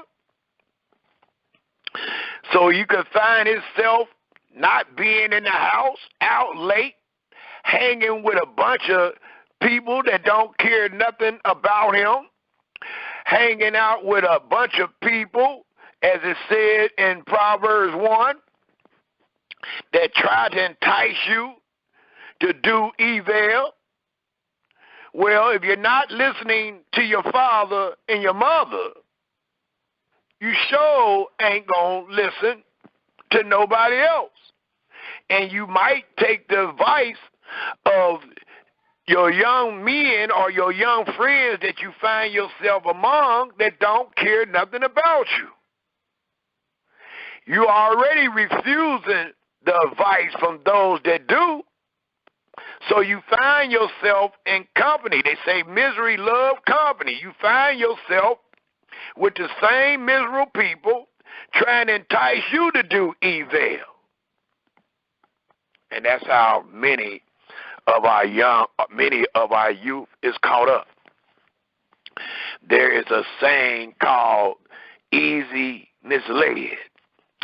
And when you in these juvenile centers and the social workers are talking to them, that is one of the main causes for the youth to do the evil that they do.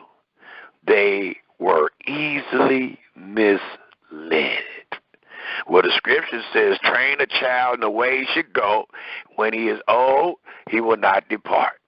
Wisdom gave us the advice found in Proverbs 1,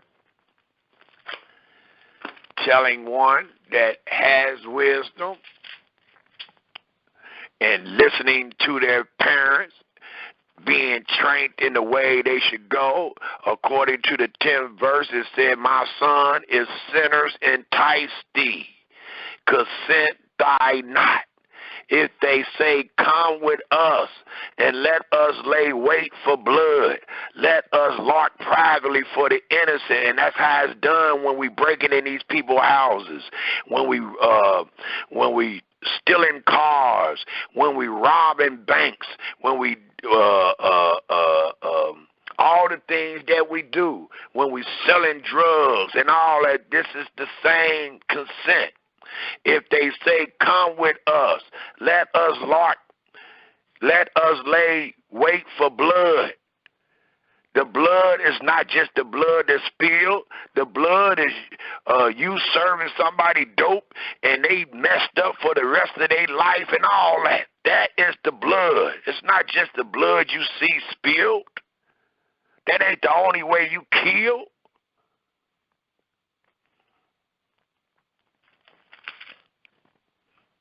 Thus, it continues to tell us in Deuteronomy, the 21st chapter. I think I left off at the 20th verse. The last verse tells us, which is the 21st verse that I will read. And all the men of his city shall stone him with stones, that he die. Look how the righteous is to deal with evil. So shall thy put evil away from among you, and all Israel shall hear and fear. Well, we just gave an example in a testimony of how it will be in the land of promise under the covenant of the law, and how we got rid of evil even among our children. And today's subject matter is not just exclusively for the children. It is dealing with man and woman on this earth, but it does have a lot to do with the youth, as the title is, Violence Among the Youth in the Streets. So it allows us to know that our children today, not being under the covenant of the law, having this spirit upon them, having this violence upon them, being oppressed, being under rigorous servitude, having no jobs, having no hope. We are killing ourselves, and all of those things bring forth so much violence upon the youth in the streets, in the days of our fathers as it is this day. It also tells us, if we turn our scriptures to Isaiah 50. Isaiah 50. And what we find in Isaiah 50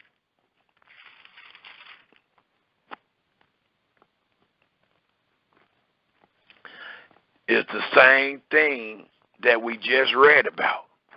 And what we just read about is when one do not hearken to the instructions of their father and their mother, and not hearken to the instructions of their Creator, they will find themselves not doing well. They will find themselves in the midst of all evil. And they will find themselves being afflicted and much violence upon them because of their state. Thus it tells us in Isaiah 50,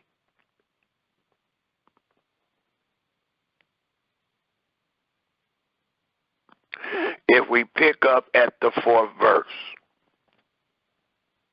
and it tells us in the 4th verse to the 11th verse,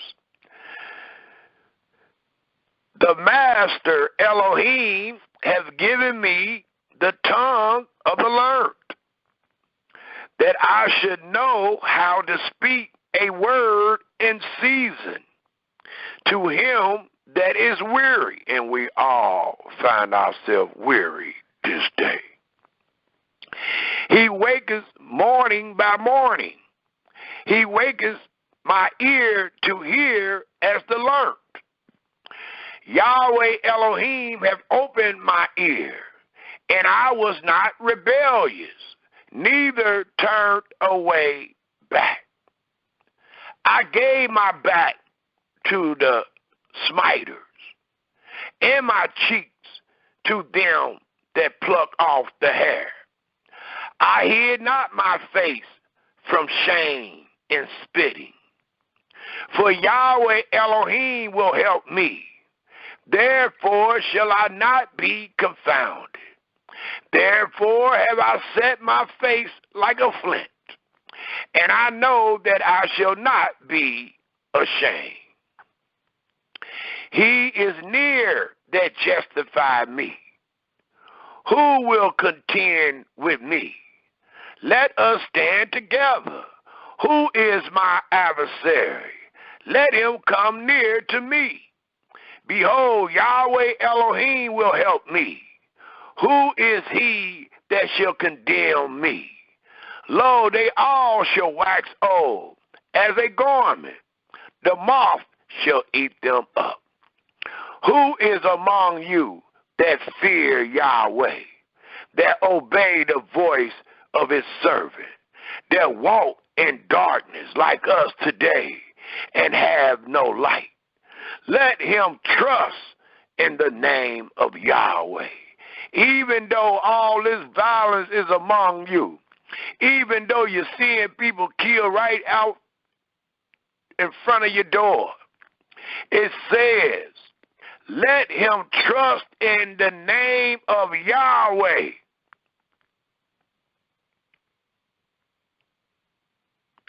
And stay upon his Elohim. Behold, all ye that refuse to fear Yahweh and depart from evil, or refuse to trust in the name of Yahweh and stay upon his Elohim. The 11th verse says, behold, all ye that kindle a fire, that compasses yourself about with sparks. Talking about you know how to stop all this violence in the streets among the youth. It tells us,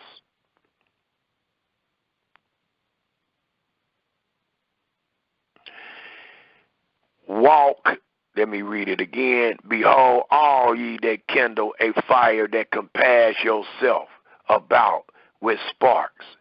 You walk in the light of your fire, and in the sparks that ye have kindled, which is nothing, which will not stop all this violence among the youth in these streets today.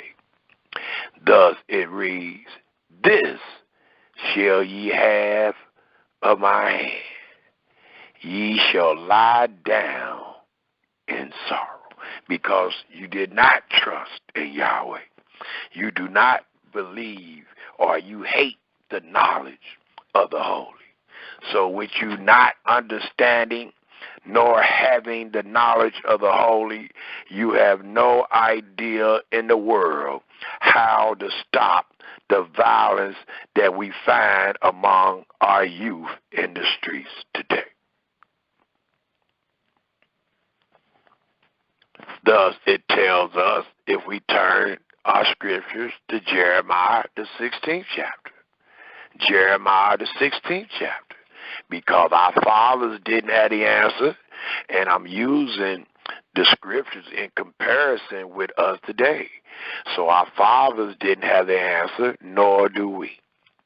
But having the knowledge later on in retrospect, we can show what was the wisest thing to do, and that allowed us to have an answer. And what we are showing, the wisest thing that should have been done was for the people to fear Yahweh and depart from evil and wait on your Creator. Thus it tells us in Jeremiah, the 16th chapter,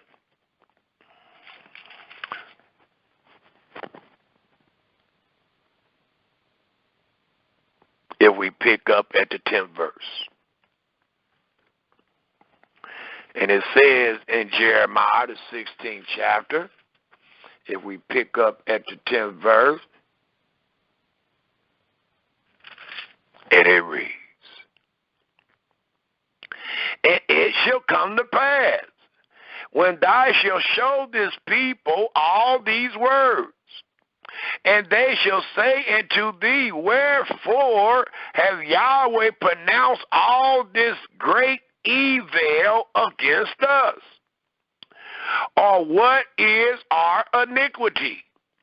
Or what is our sin that we have committed against Yahweh our Elohim? Then shall thou say unto them, because your fathers, take note, Israel, is not because of you. It says, because your fathers have forsaken me, said Yahweh, and have walked after other gods, and have served them, and have worshipped them, and have forsaken me, and have not kept my law. And then it talks about the other people that was under the covenant of the law in their land. That was the children of the fathers. And it reads, and ye, not you and I, but the people, the children of the fathers we just read about in the 11th verse. And these children or people is under the covenant of the law in their land. Thus it reads in the 12th verse, and ye have done worse than your fathers. For behold, ye walk every one after imagination of his evil heart. And that is the exact same thing we established in the beginning. That man and the earth was destroyed in the beast because every man's imagination was only evil. So we finding out here the punishment that our fathers and their children suffered was because of the same misdeed. The imagination was only evil. Thus it reads again in the 12th verse, and ye have done worse than your fathers, for behold, ye walk every one after the imagination of his evil heart, that they may not hearken unto me. Therefore, the reason why will I cast you out of this land, into a land that ye know not. Note what land you normally find yourself in where you are a recipient of violence. It says, therefore will I cast you out of this land into a land that ye know not, neither ye nor your fathers. And there, Israel, shall ye be a recipient of violence. It says, and there shall ye serve other gods day and night, where I will not show you favor.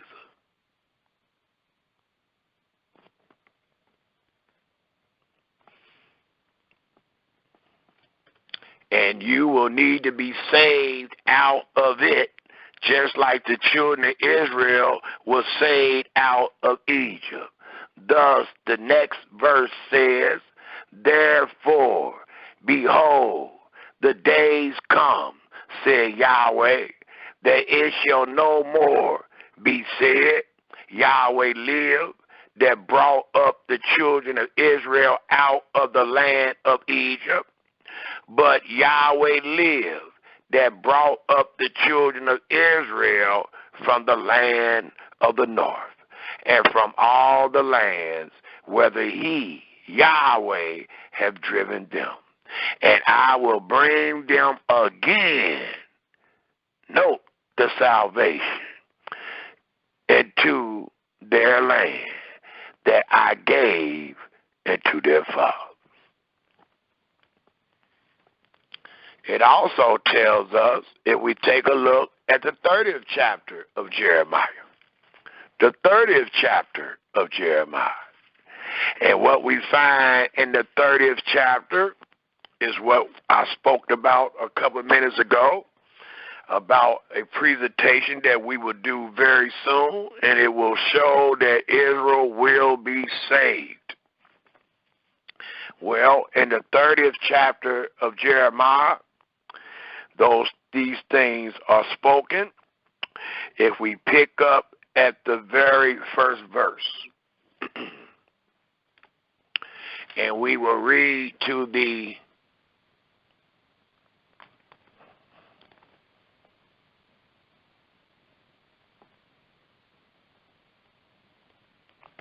24th verse. Well, I'm going to stop. We're going to read up to the 18th verse. It tells us in the very first verse, the word that came to Jeremiah from Yahweh, saying, thus speak Yahweh Elohim of Israel, saying, write thee all the words that I have spoken unto thee in a book.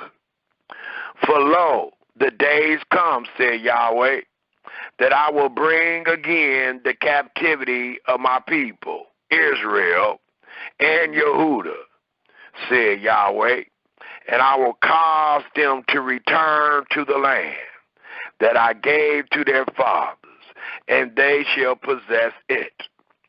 And these are the words that Yahweh speak concerning Israel and concerning Yehudah. For thus said Yahweh, we have heard a voice of trembling, violence, of fear, and not of peace. Ask ye now and see whether a man does travel with child. And the answer is no. Thus it reads, wherefore do I see every man with his hand on his lions, as a woman in travail, and all faces are turned into paleness. Alas, for that day is great. So when we find ourselves in hell, it is a great day of wrath, a great day of violence, a great day of evil. It says, alas, for that day is great, so that none is like it. It is even the time of Jacob's troubles.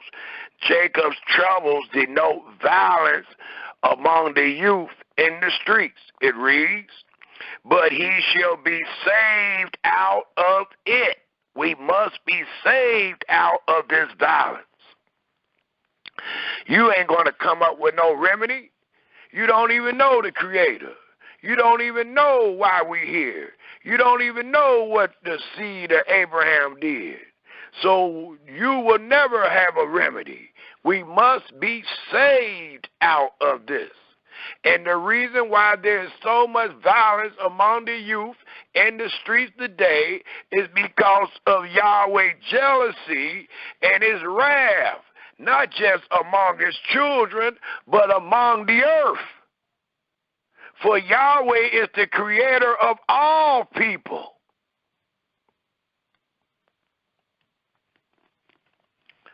Thus, it continued to read. One more time in the 7th verse. Alas, for that day is great, so that none is like it. It is a very violent, evil, and violent, evil, and wicked day. It said that is none like it. It is even the time of Jacob's trouble. But you shall be saved out of it.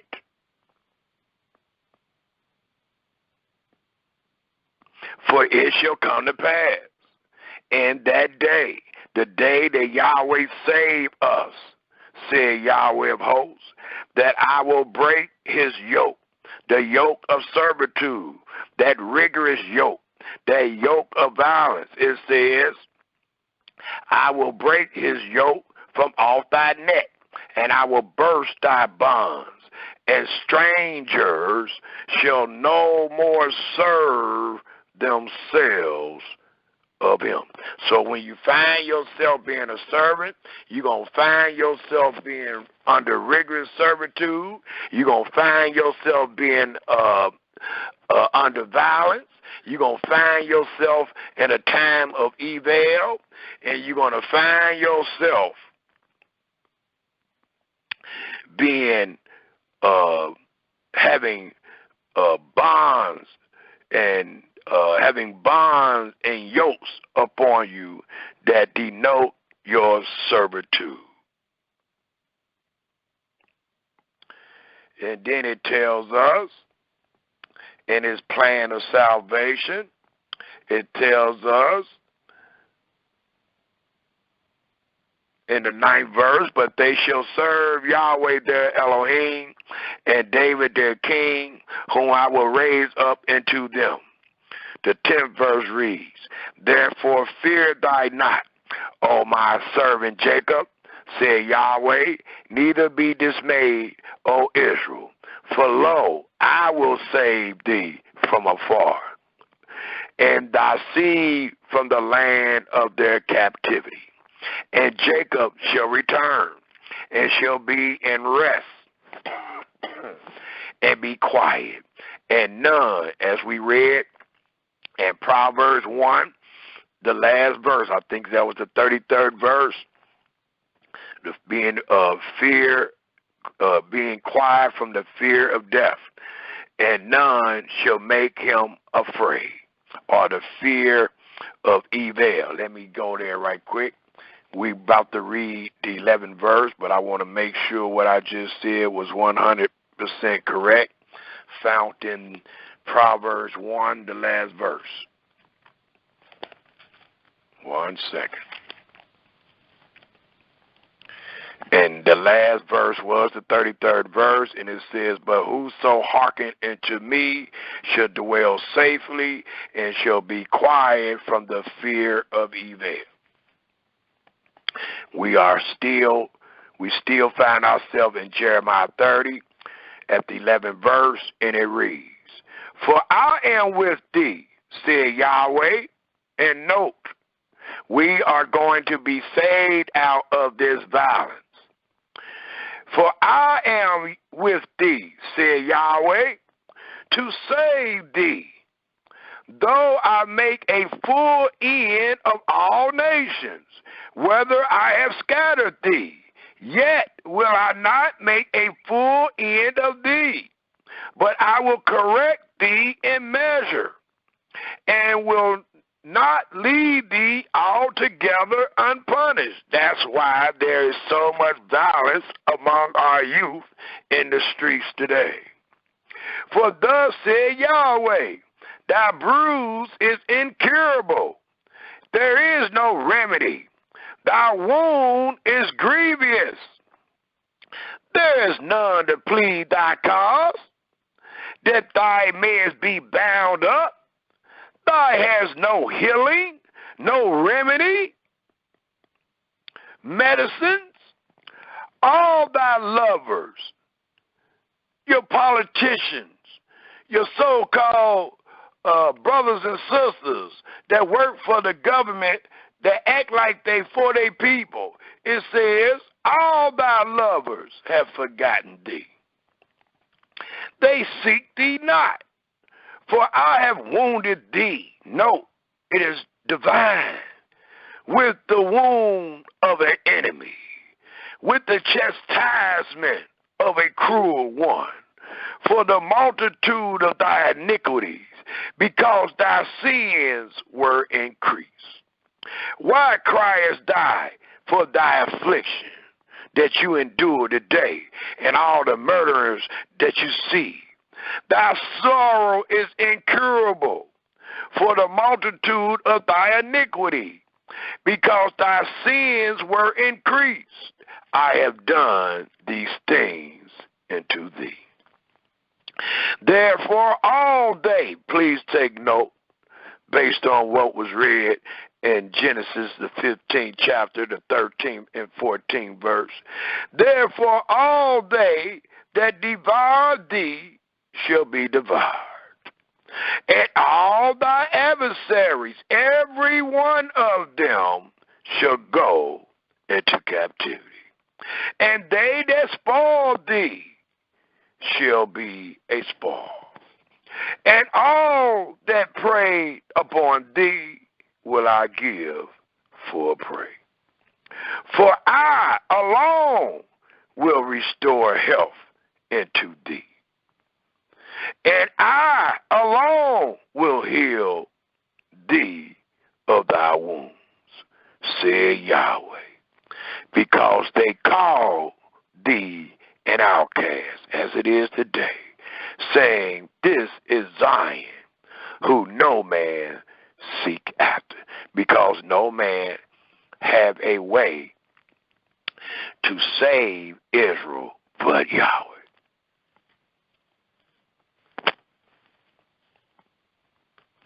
It also tells us, Israel, if we take a look at Isaiah, the 24th chapter. Isaiah, the 24th chapter. And what we find in Isaiah, the 24th chapter, is not just violence among us, who we call ourselves Israel, but violence among the creation of Yahweh, dealing with all the people that he has created. Thus it tells us in Isaiah, the 24th chapter,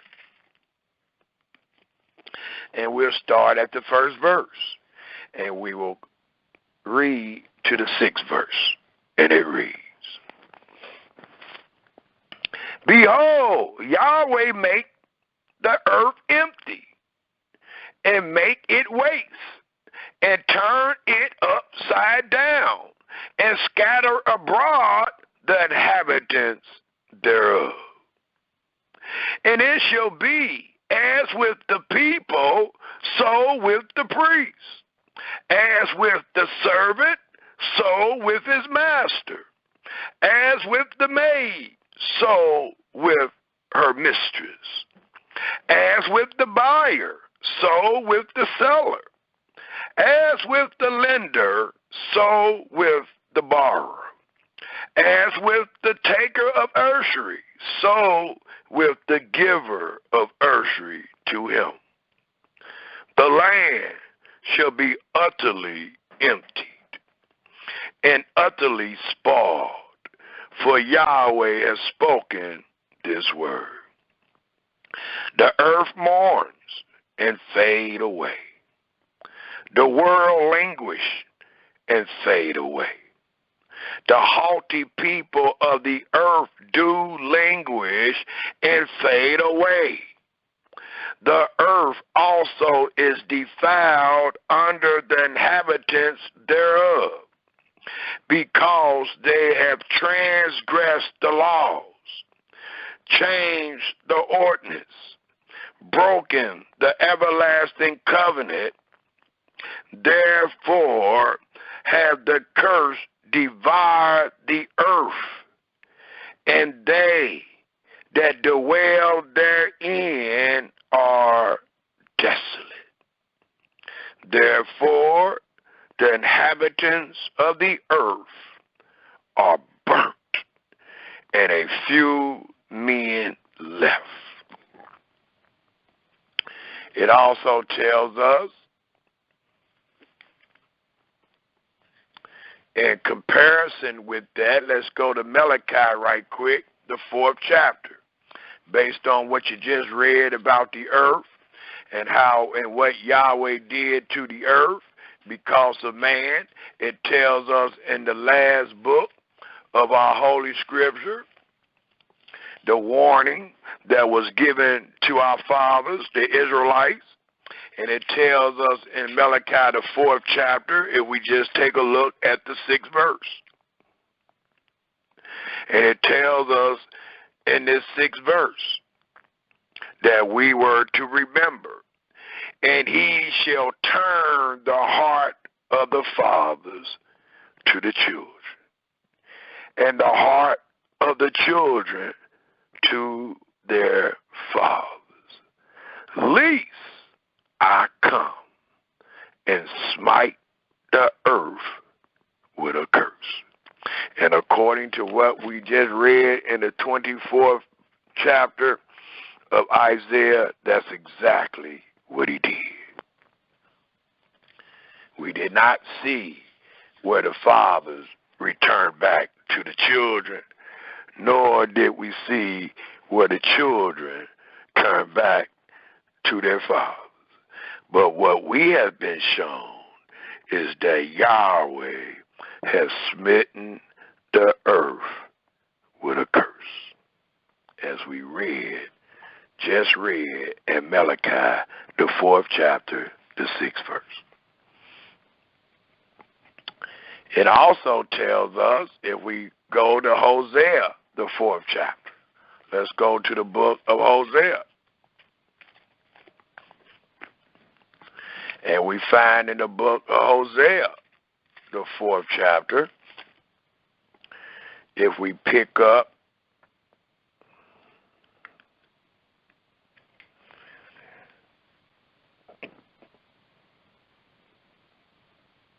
I'll start at the 1st verse, because it denotes so much violence and how violence would be perpetrated among Israel and among man. Well, here the Almighty is blaming Israel for what befalls them, as your brother has blamed Israel for what befalls our youth in the street today. It tells us in the 4th chapter of Hosea, the 1st verse, hear the word of Yahweh, ye children of Israel, for Yahweh have a controversy with the inhabitants of the land, because there is no truth, nor mercy, nor knowledge of Yahweh in the land. And that is one of the greatest reasons why people cannot truly answer the question, why is there so much violence among the youth in the streets? Because people don't know Yahweh. They don't know his truth, nor do they have knowledge of the holy. Thus the 2nd verse reads, by swearing and lying and killing and stealing and committing adultery, they break out, and blood touches blood. Did you get that? And those are just some of the reasons why we find so much violence among the youth in the streets today.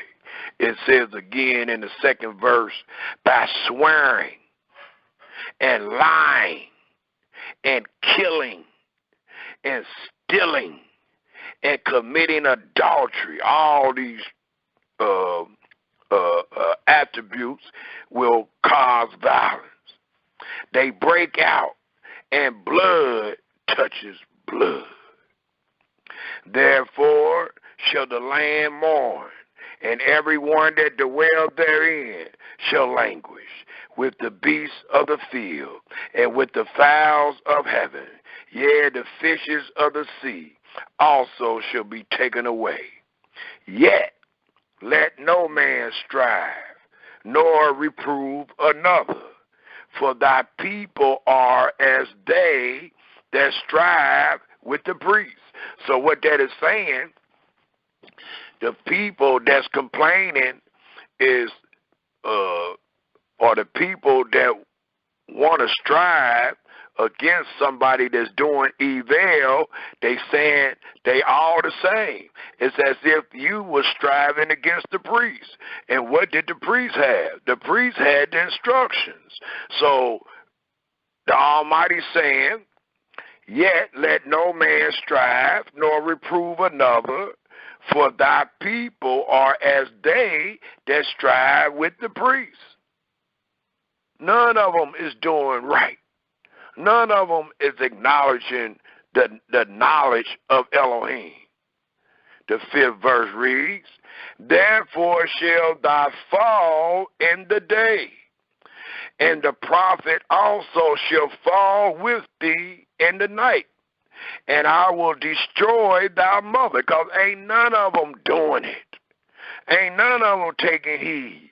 That's why Yahweh blaming Israel. The 6th verse reads, my people are destroyed for lack of knowledge. Because thou hast rejected knowledge, I will also reject thee, that thou shalt be no priest, no teacher to me, seeing thou hast forgotten the law of thy Elohim. I will also, please take note, forget thy children.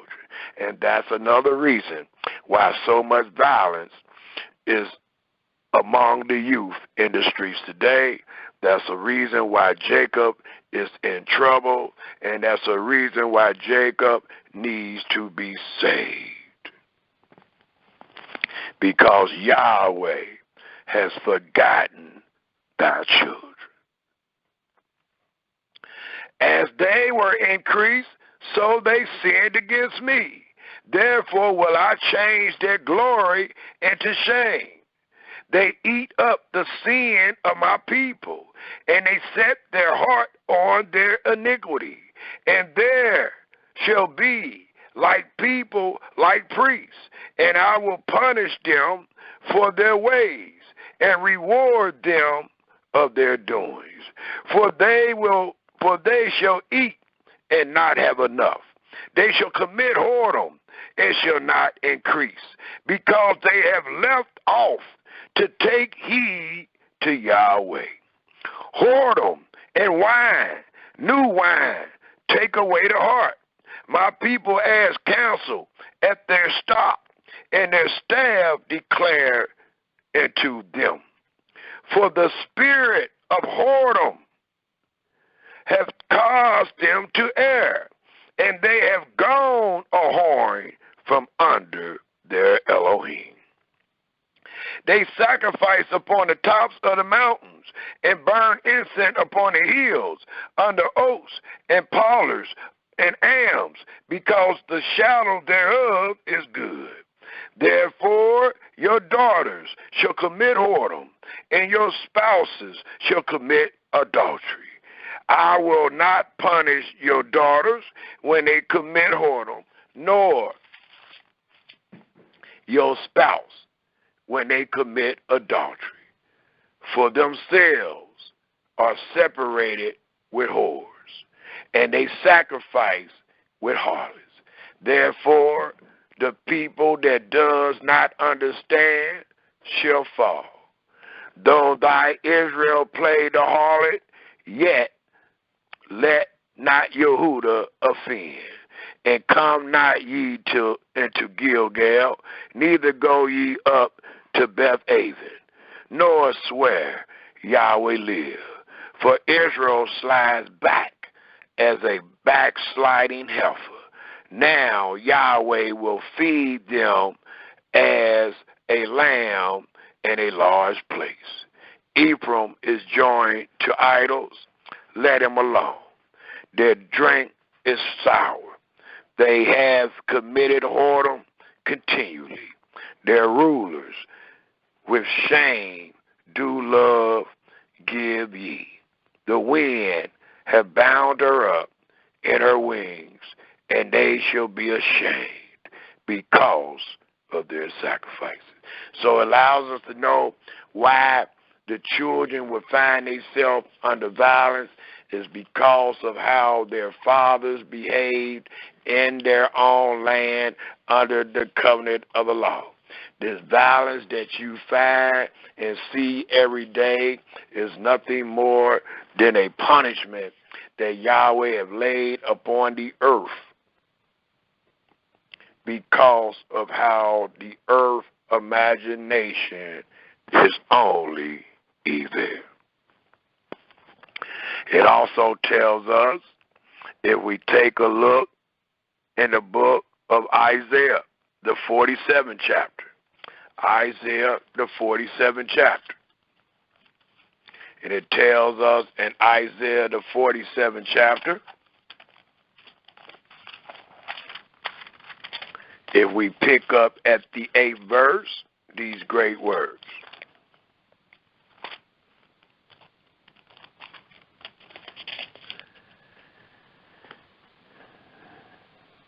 And it reads,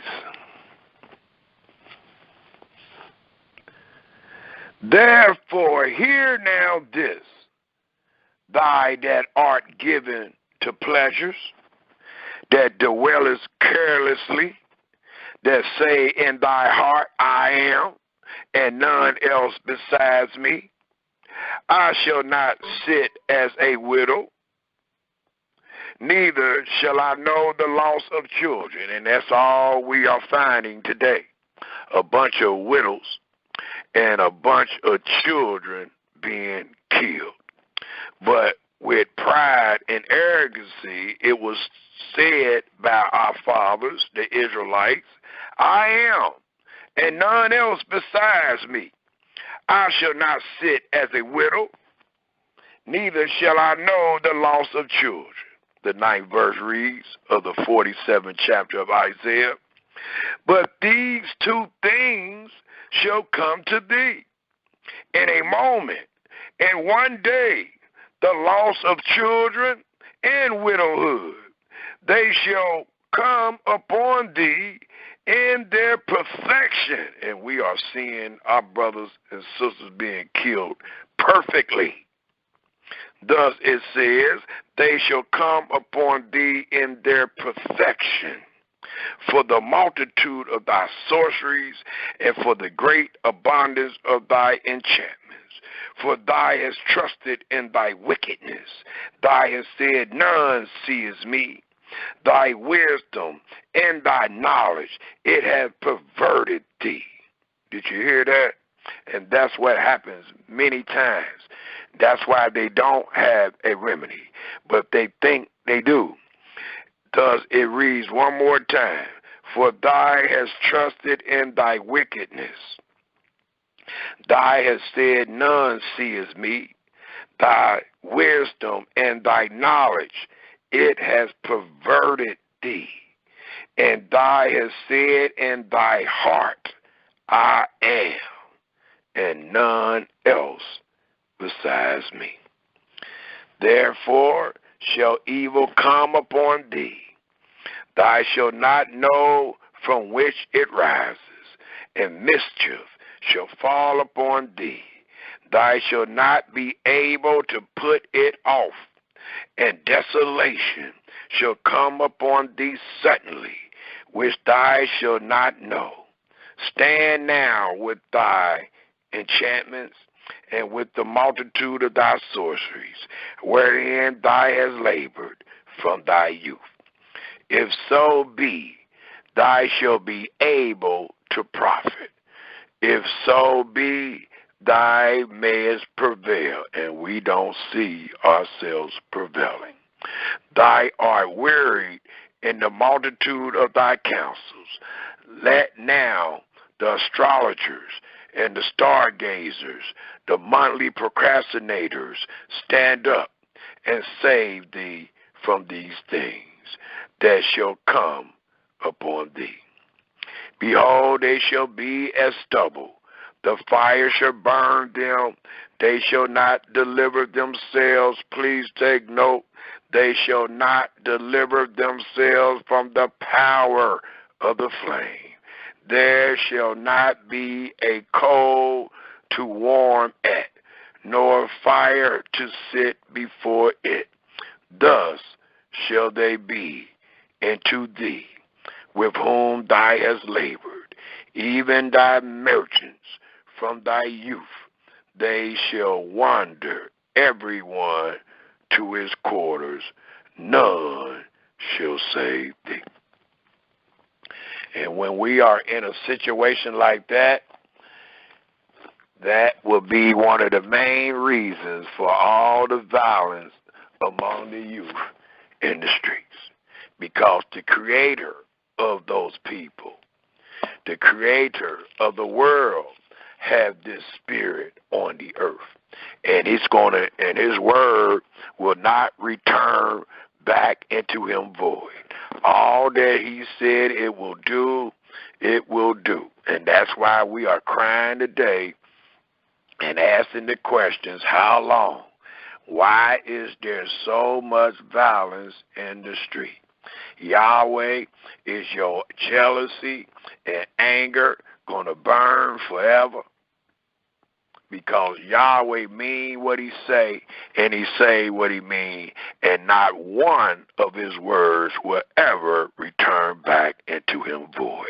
All that he said they will do will come to pass. And that's why we are witnesses of so much violence today among our youth.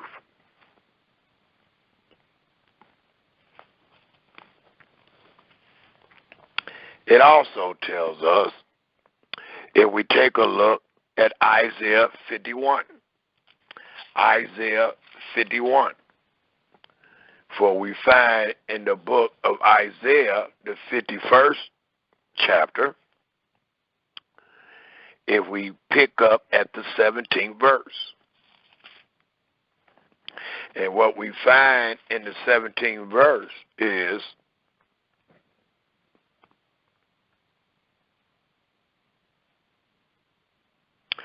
awake, awake, stand up, O Jerusalem, which have drunk at the hand of Yahweh the cup of his fury. And many nations have drunk of this cup. That's why we read in Isaiah the 24th chapter, the earth has been cursed.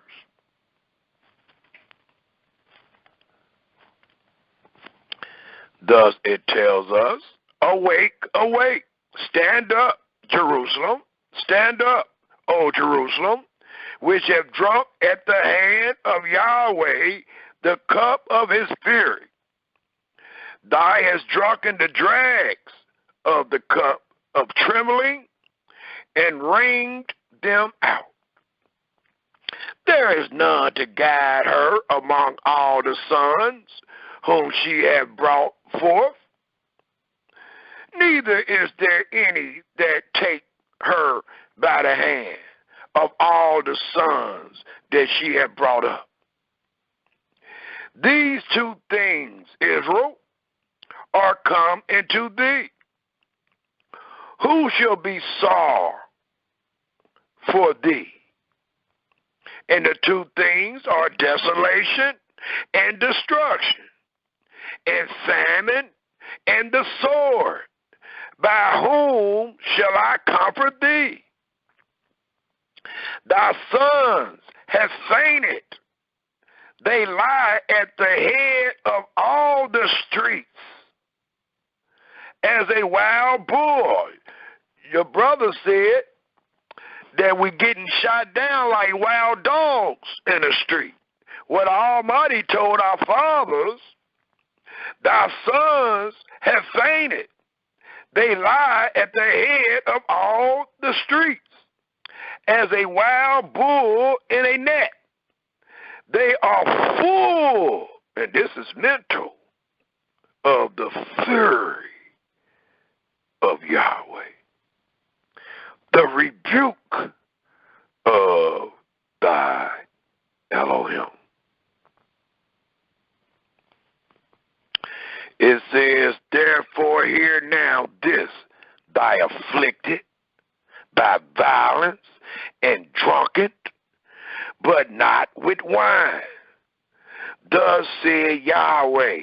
Yahweh, thus said thy master, Yahweh and thy Elohim, that plead the cause of his people. Behold, I have taken out of thy hand the cup of trembling, even the dregs of the cup of my fury, which we are under today, and that's why we see so much violence among our youth in the streets today. Because the Almighty has not taken the cup of trembling, neither the dregs of the cup of fury away from us as of yet. We are still waiting to be saved. It says, I shall no more drink it again, but I will put it into the hand of them that afflicted thee, as we read in Genesis, the 15th chapter, the 13th and 14th verse, which have said into thy soul, bow down, nigga, that we may go over, and thy has laid thy body as the ground, and as the street to them that went over. And that's what we see today. That is another form of all the violence that we see today.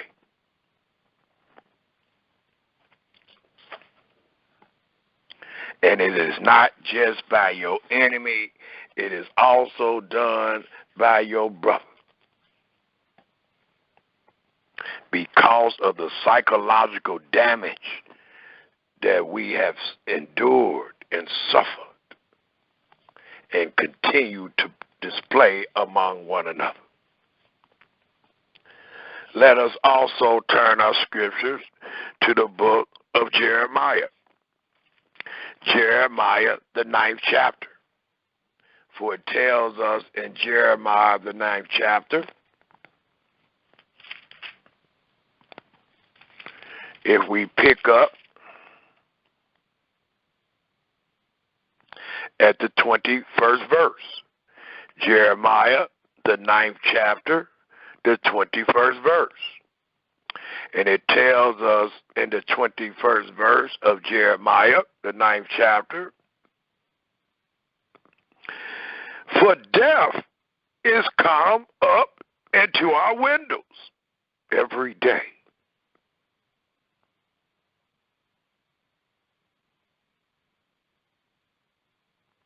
Let's start at the 20th verse. Let's start at the 20th verse. It says, yet hear the word of Yah, O ye women, and let your ear receive the word of his mouth, and teach your daughters wailing, and everyone her neighbor lamentation. For death is come up into our windows, and is entered into our palaces, to cut off, please take note, to cut off the children from without, and the young man from the streets, as we see each and every day. Speak thus, said Yahweh, even the carcasses of men shall fall as dung upon the open field, and as the handful after the harvestmen, and none shall gather them. Thus said Yahweh, Let not the wise man glory in his wisdom, neither let the mighty man glory in his might. Let not the rich man glory in his riches, but let him that glorieth glory in this, that he understand and know me, that I am Yahweh, which exercise loving kindness, judgment, and righteousness in the earth. For in these things I delight, said Yahweh.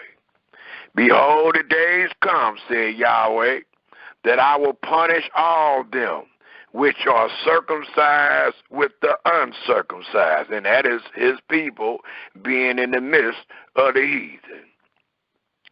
Egypt and Yehuda, Edom and the children of Ammon, and Moab, and all that are in the outermost corners that dwell in the wilderness.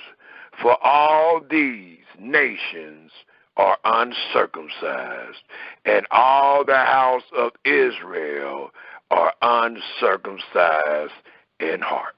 And that is another reason why you find so much violence in the street. For it says, the children from without, and the young man from the streets.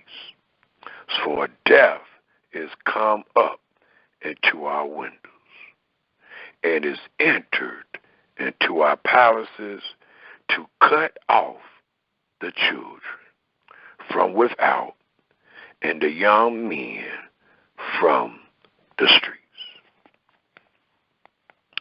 It also tells us, if we take a look at some more words of Jeremiah, which is found in the book of Lamentation. Let's take a look in the book of Lamentation, the 2nd chapter. Lamentation, the 2nd chapter. And what we find in Lamentation, the 2nd chapter, is some more great words of sorrow for Israel. For Jeremiah was known as the weeping prophet, and all he did was weep for the disrespect that Israel gave toward their Creator, and weep for the trials and tribulations that the Israelites found themselves under.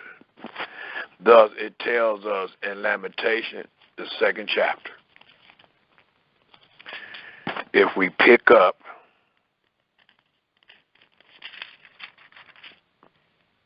at the 20th verse, and he continues on with why so much violence among the youth in the streets. It tells us in Lamentation, the 2nd chapter, the 20th verse.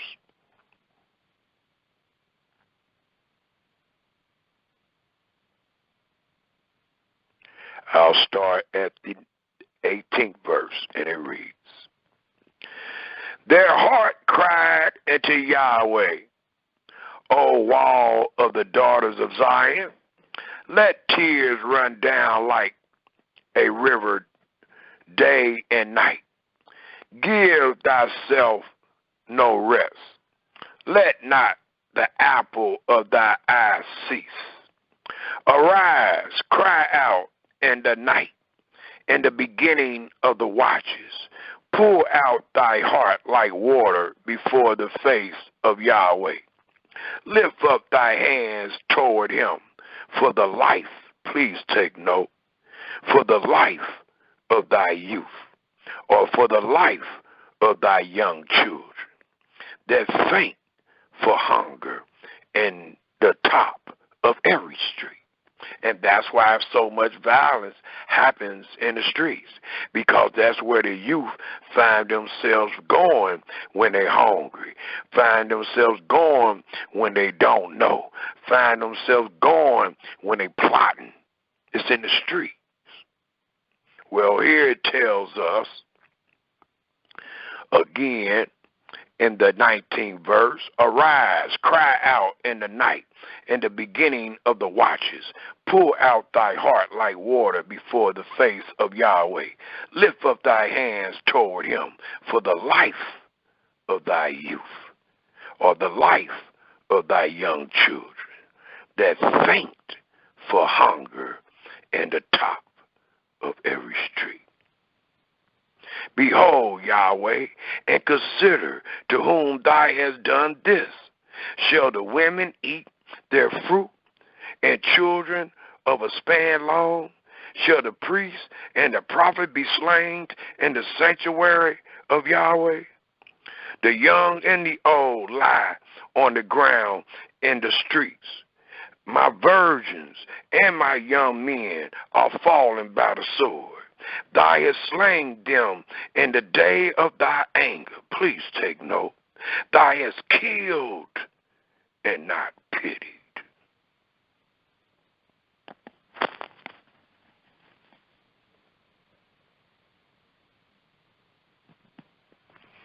In closing, thou hast called as in a Sodom day my terrors, violence round about, so that in the day of Yahweh's anger none escaped nor remained. Those that I have swallowed and brought up have my enemies consumed.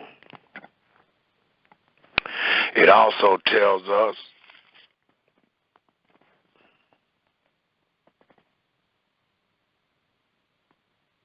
in the 4th chapter of Lamentations, if we take a look at the 9th and 10th verse, and it tells us in the 4th chapter of Lamentation, the 9th and 10th verse, they that be slain with the sword are better than they that slain with hunger.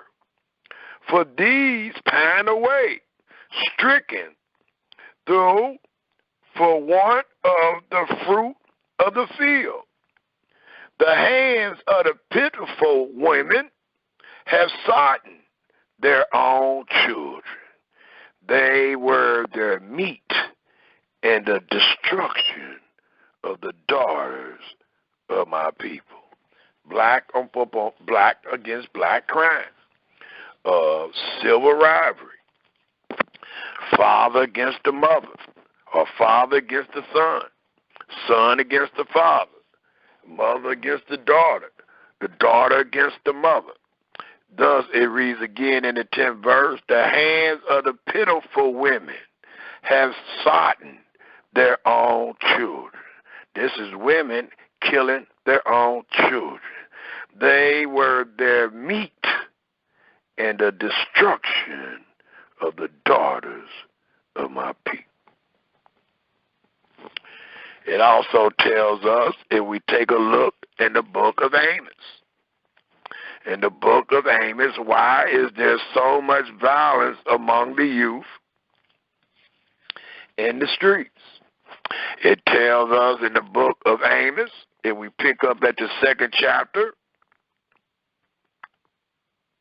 and let's start reading from the 4th verse, Amos 2 and 4, and it reads, Thus said Yahweh, for 3 transgressions of Yehudah, and for 4 I will not turn away the punishment thereof, because they have despised the law of Yahweh, and have not kept his commandments, and their lies caused them to err, after the which their fathers have walked. But I will send a fire upon Yehudah, and it shall devour the palaces of Jerusalem. So it allows us to know that it's the same thing, and the reason why is because of the punishment that befell the Israelites, and their children happened to be born into that punishment.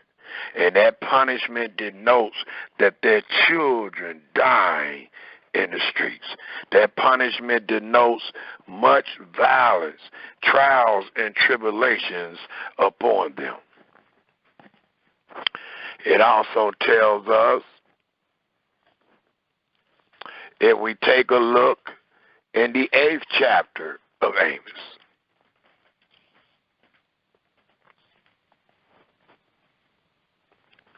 the the 8th chapter of Amos. And what we find in the 8th chapter of Amos, if we pick up at the 9th verse, and it reads to the 13th verse, and it shall come to pass in that day, said Yahweh Elohim, that I will cause the sun to go down at noon, and I will darken the earth in the clear day, and I will turn your feasts into mourning, and all your songs into lamentation, and I will bring up sackcloth upon all lions, and baldness upon every head, and I will make it as the mourning of an only son. And that is exactly what we hear most of the time. Most of the time we are hearing the mourning from our women, our daughters, our mothers of their only son, or their first beloved son, being taken away in these streets. Thus it tells us, and the last sentence of the 10th verse, and I will make it as the mourning of an only son, and the end thereof as a bitter day. Behold, the days come, said Yahweh, that I will send a famine in the land, not a famine of bread, nor a thirst for water, but of hearing the word of Yahweh. And they shall wander from sea to sea, and from the north even to the east. They shall run to and fro to seek the word of Yahweh, because of all this violence, and shall not find it. In that day shall the fair virgin, the young women, our sisters, our babies, and young men, our brothers, our sons, faint for thirst. And where did they say they was going to faint for this thirst? In the streets.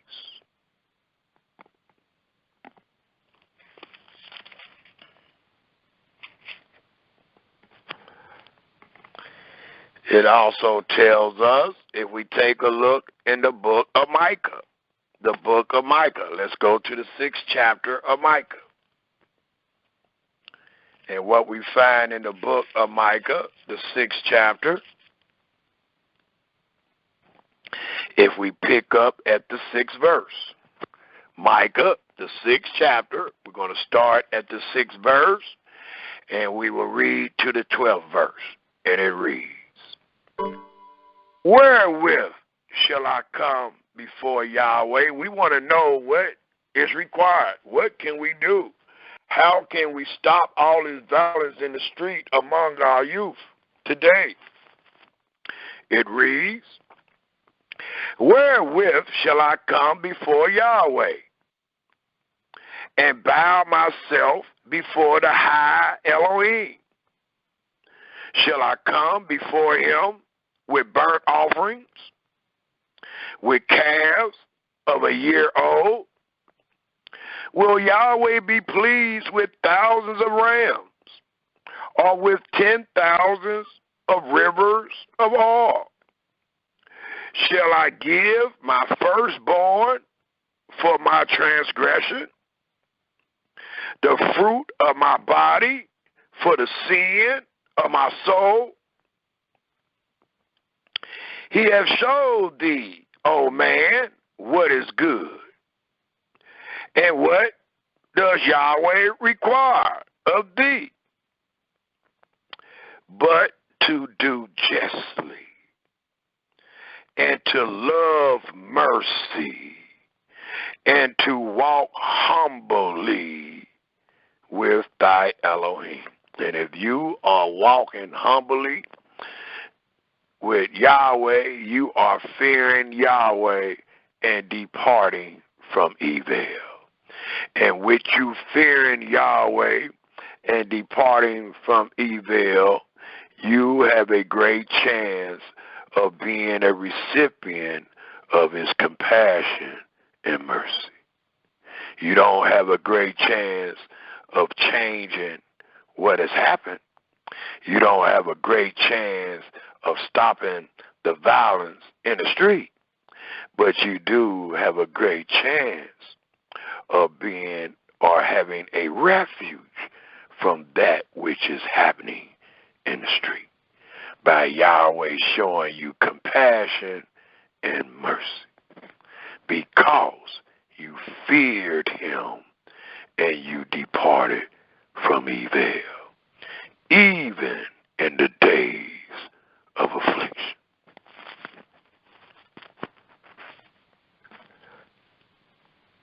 It also tells us,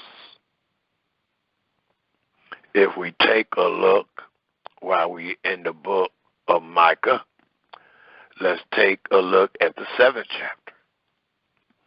And let's pick up at the 1st verse, and let's read to the 13th verse.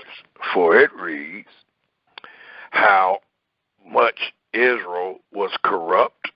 It says, woe is me, for I am as when they have gathered the summer fruits, as the great glendings of the vintage. There is no cluster to eat. My soul desire the first ripe fruit. The good man is perished out of the earth, and there is none upright among men. So all this violence is justified. Even though we're crying about our babies every day, we're not crying in the sense of them being justified. They're not justified. They supposed to be a recipient of what befall them because of what has befell the earth and because of what the Israelites did or did not do under the covenant of the law. So when we cry today, we're not crying and speaking and praying for some innocent children. We all are under the Spirit. But it is our babies that are dying. So, of course, the natural thing to do when one of our children die is to weep. Thus, it tells us that we are not weeping for the innocent, even though we are not the ones that have done the acts, but we are the ones born with our teeth set on edge to where we are a recipient of the punishment. Thus it tells us one more time in the 2nd verse, the good man is perished out of the earth, and there is none upright among men. They all lie in wait for blood. They hunt every man his brother with a net, that they may do evil with both hands, earnestly. The prince asks, and the judge asks for reward. And the great man, he utters his mischievous desires. So they wrap it up all together. The best of them is as a briar, a sticker bush, and most upright is sharper than a thorn hedge. The day of thy watchman and thy visitation comes. Now shall be their perplexity. Trust ye not in a friend. Put ye not confidence in a guide. Keep the door of thy mouth from her that lieth in thy bosom. For the son dishonors the father. The mother raises up against her mother. The daughter raises up against her mother. The daughter-in-law against her mother-in-law. A man's enemy. Please take note, dealing with this violence that is among our youth in the streets. It says, a man's enemies are the men of his own house. Therefore, I will look into Yahweh. I will wait for the Elohim of my salvation, as we all should wait. My Elohim will hear me. Rejoice not against me, O my enemy. When I fall, I shall arise. When I sit in darkness, Yahweh shall be a light unto me. I will bear the indignation of Yahweh, note, because I have sinned against him, until he plead my cause and execute judgment for me. He will bring me forth to the light, and I shall behold his righteousness. It also tells us, if we take a look in the book of Ezra, the book of Ezra, Ezekiel, the book of Ezekiel, and we're going to the 18th chapter. Ezekiel, the 18th chapter, to continue to find out what was said about why there will be so much violence among our youth in the streets. Ezekiel, the 18th chapter, and we will pick up at the 5th verse and read to the 9th verse. Ezekiel, the 18th chapter, the 5th verse to the 18th verse, and it reads,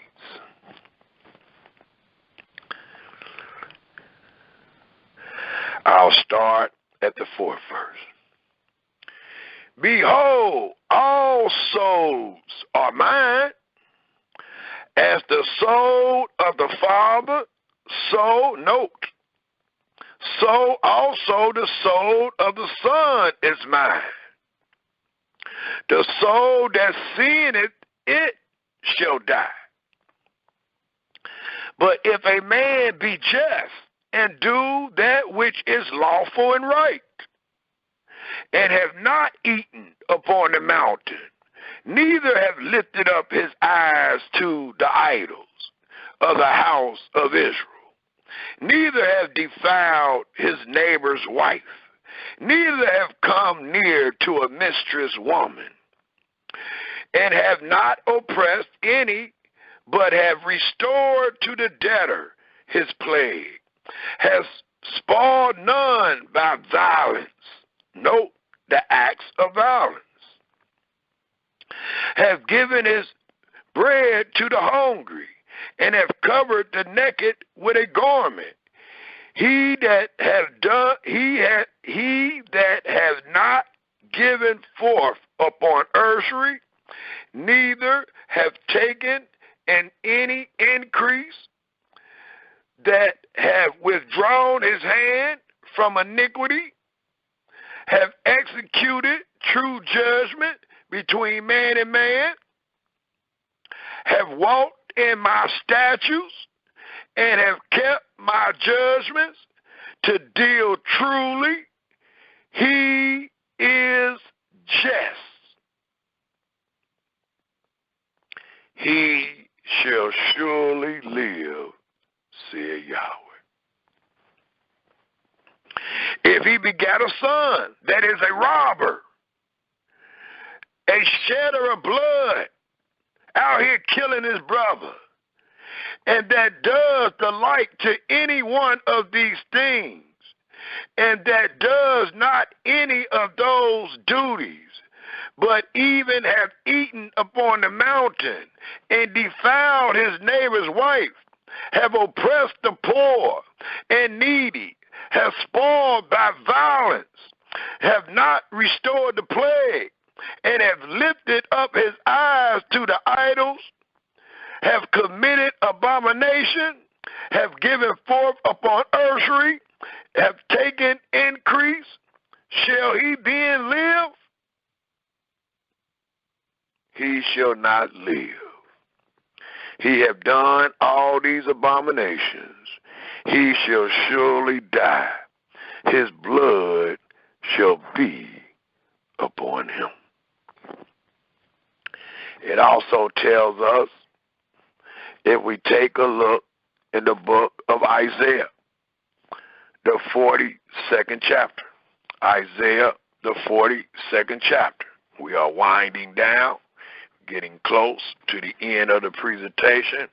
Just want to put a little more stock on why we will find so much violence among the youth in the streets even today, before we show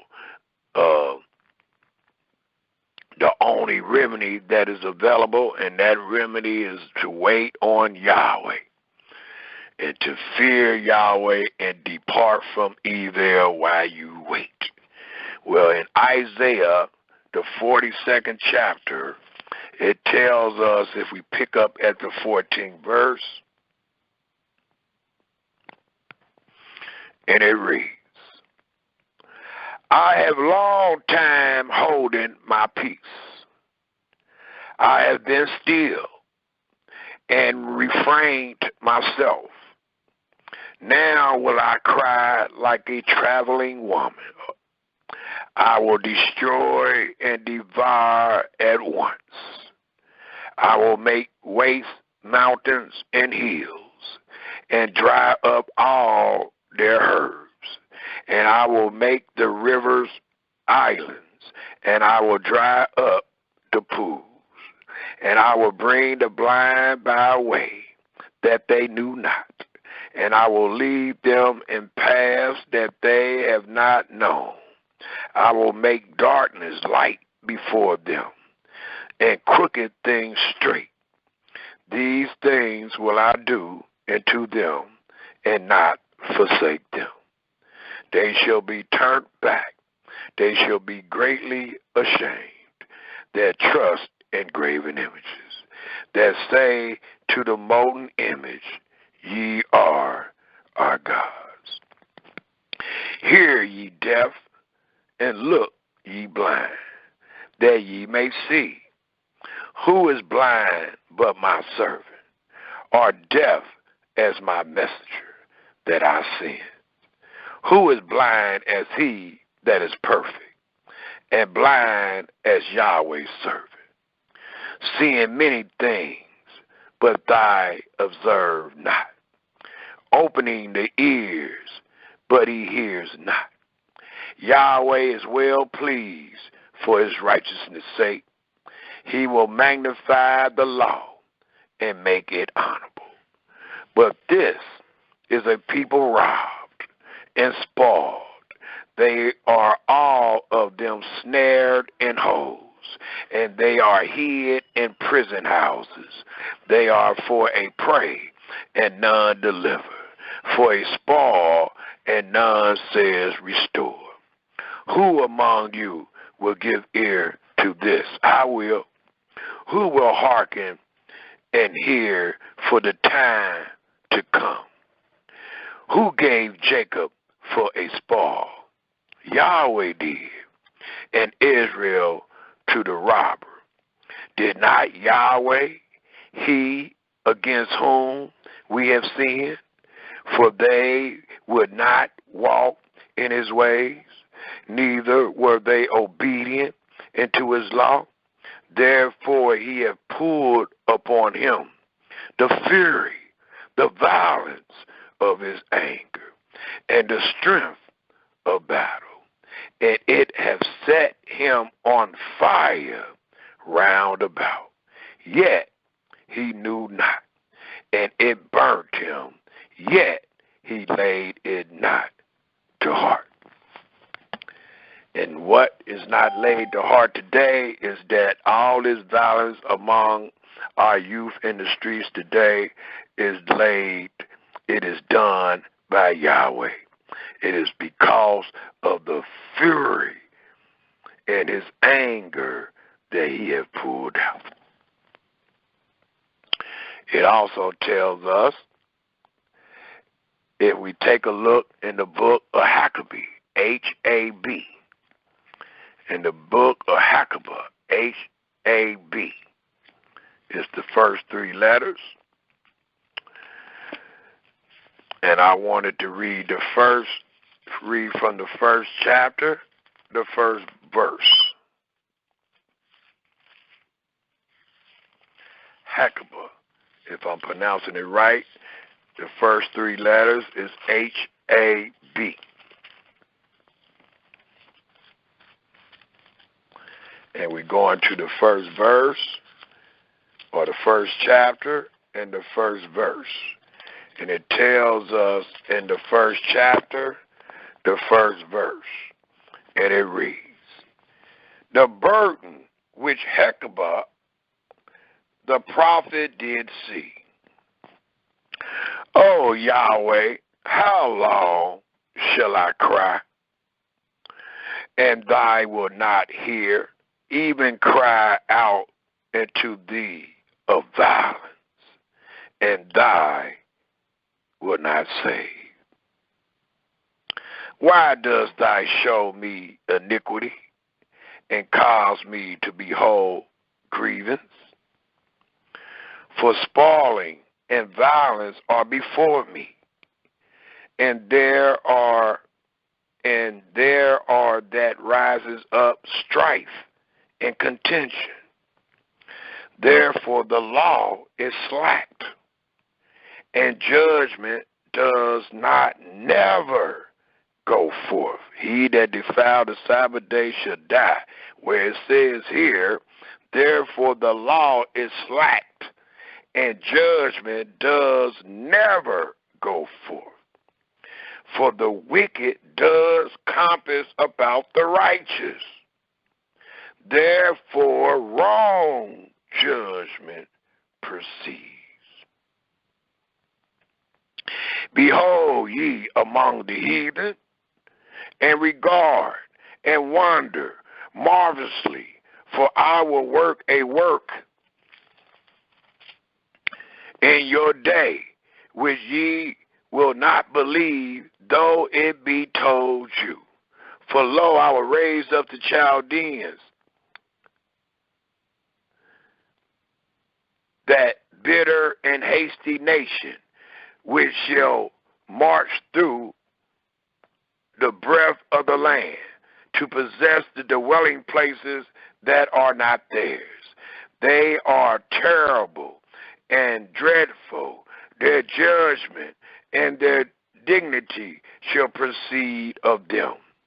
Their horses also are swifter than a leopard, and are more fierce than an evening wolves. And their horsemen shall spread themselves, and their horsemen shall come from far. They shall fly as the eagle that hastes to eat. They shall come all for violence.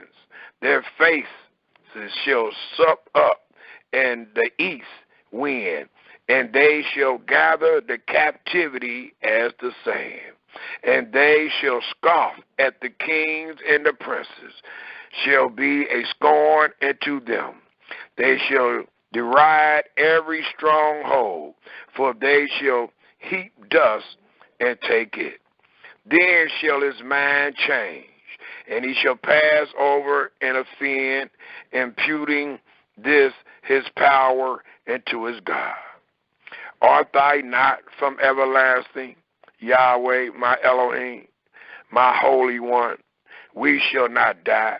Yahweh, thou hast ordained them for judgment. And O mighty Elohim, thou hast established them for correction. Thou art of pure eyes then to behold evil, and cast not look on iniquity. Wherefore lookest thou upon them that deal treacherously, and holdest thy tongue when the wicked devour the man that is more righteous than he, and makest man as the fishes of the sea, as the creeping things that have no ruler over them. They take up all of them with the angle. They catch them in their nets and gather them in their drag. Therefore they rejoice and are glad. therefore thy sacrifice into their net, and burn incense into the drag, because by them their portion is fat, and their meat plenteous. Shall they therefore empty their net, and not spare continually to slay the nations? And all I wanted to bring forth is about the violence that Hezekiah seen and known that would befall the children of Israel because of the breaking of the covenant of the law. So all the violence that we see today that is perpetrated on the children of Abraham is because of the son that was chosen breaking the covenant of the law. Thus, this punishment, this violence, Yahweh jealousy and anger was rose up against them. Thus, the children today find their teeth set on edge for what their fathers done under the covenant of the law in the great land of promise.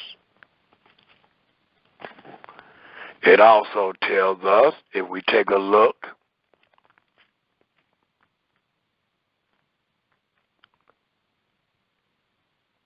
again in the book of Ezekiel. Let's go to Ezekiel one more time. And what we find in Ezekiel, the 22nd chapter,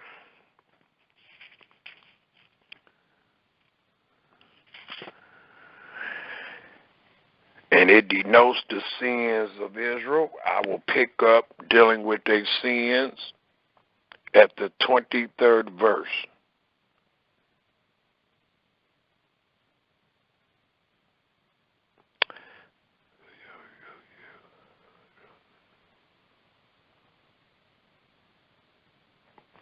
Let's start at the 18th verse. In your spare time, please read the whole chapter because it denotes why there will be so much violence among the youth. And it all comes from how our fathers dealt with the covenant of the law, how they despised and abhorred Yahweh judgments and statutes. Thus it tells us in the 18th verse of the 22nd chapter of Ezekiel.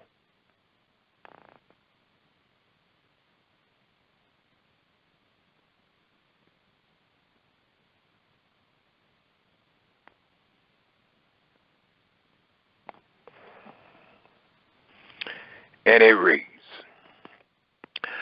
Son of man, the house of Israel is to me become dross. All they are brass and tin, and iron and lead in the midst of the furnace. They are even the dross of silver. Therefore, thus said Yahweh Elohim, because ye are all become dross, behold, therefore I will gather you into the midst of Jerusalem.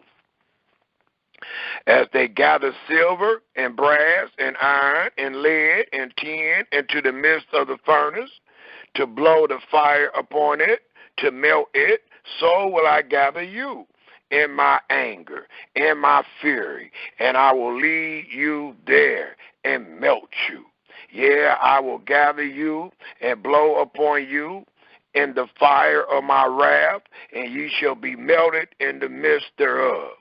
As silver is melted in the midst of the furnace, so shall ye be melted in the midst thereof. And ye shall know that I, Yahweh, have poured out my fury upon you. And the word of Yahweh came unto me, saying, Son of man, say unto her, Thy art the land that is not cleansed, nor rained upon in the day of indignation. There is a conspiracy of her prophets in the midst thereof, like a roaring lion, raving to prey. They have devoured souls. They have taken the treasure and precious things. They have made her many widows in the midst thereof. Her priests have violated my law and have profaned my holy things. They have put to no difference between the holy and profane. Neither have they showed difference between the unclean and the clean, and have hid their eyes from my Sabbaths, and I am profaned among them. Her princes in the midst thereof are like wolves raving to prey, to shed blood and to destroy souls, to get dishonest gain. And her prophets have dubbed them with untempered mortar, seeing vanity and divining lies into them, saying, Thus said Yahweh, when Yahweh have not spoken.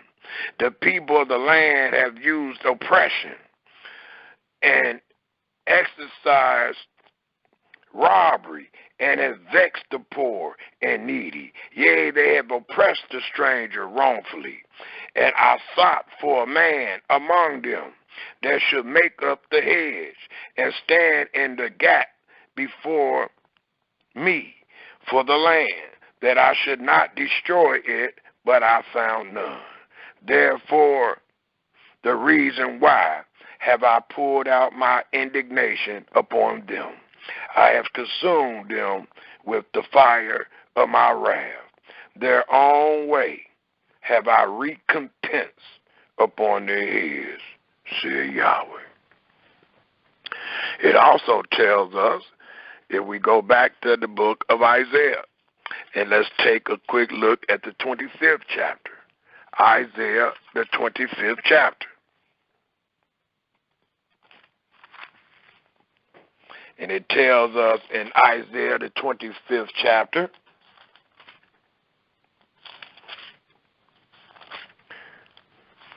and we will read the first 9 verses. Isaiah 25, let's start at the first verse. And it reads, Yahweh, thy art my Elohim. I will exalt thee. I will praise thy name, for thy hast done wonderful things.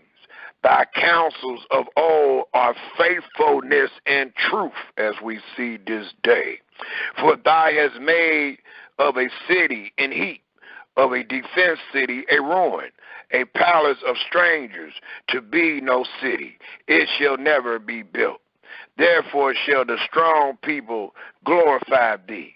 The city of the terrible nations shall fear thee.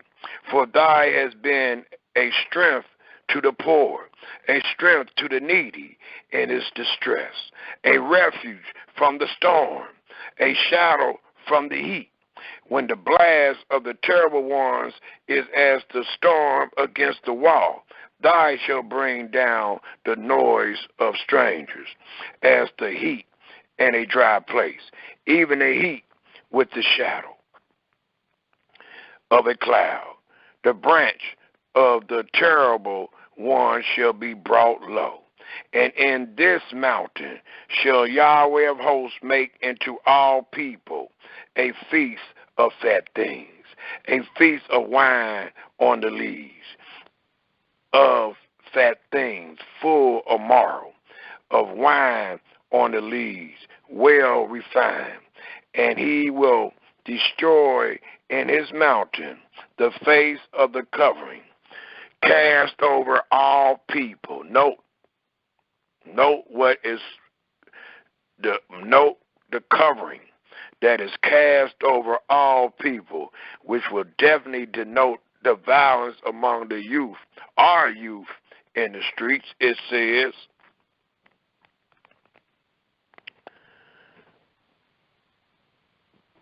in the 7th verse, and he will destroy in this mountain.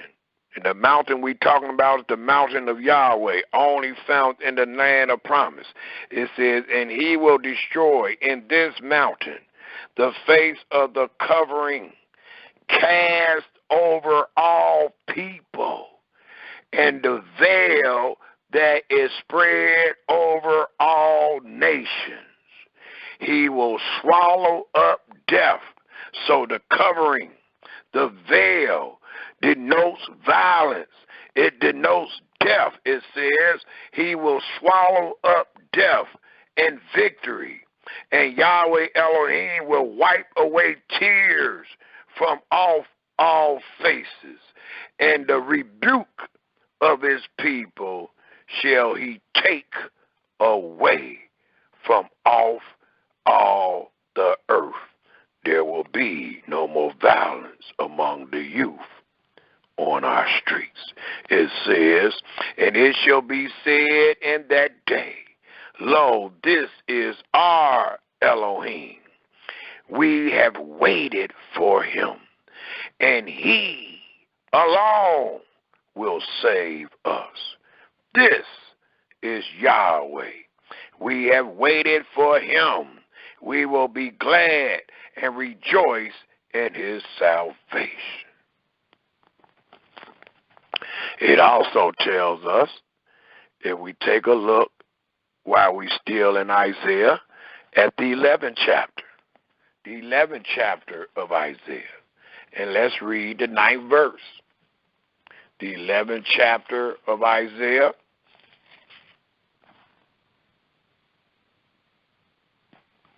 And it lets us know, as we just read, in Isaiah 25, 1-9, it tells us these same great things. And we find it said in the 9th verse, for Isaiah the 11th chapter, the 9th verse reads, they shall not hurt nor destroy in all my holy mountain, for the earth shall be full of the knowledge of Yahweh as the waters cover the sea. And that go hand in hand with what we just read out of Isaiah, the 25th chapter, the first 9 verses. Now I would like to read Psalms. Let us turn our scriptures to Psalms 27. After Psalm 27, we got 2 chapters we're going to read out of Micah, and then we'll close with Isaiah 49. Right now, let us all find ourselves in the book of Psalms, the 27th division. Psalms 27. And these are the words that I would like to say to the people that was a recipient of this great presentation called Violence Among the Youth in the Streets. Because as I started the presentation out, many cries, many finger pointings, and especially pointed at the black children, many finger pointings, but no remedy. They show how many of us got shot down or killed each and every morning and on the evening news. But there is no remedy. We got people talking about jobs. We got people talking about education. We got people talking about we need more activities for the youth. We got people talking this, that, and another with no remedy. For there is no remedy against divinity. There is no remedy against the divine acts of our Creator.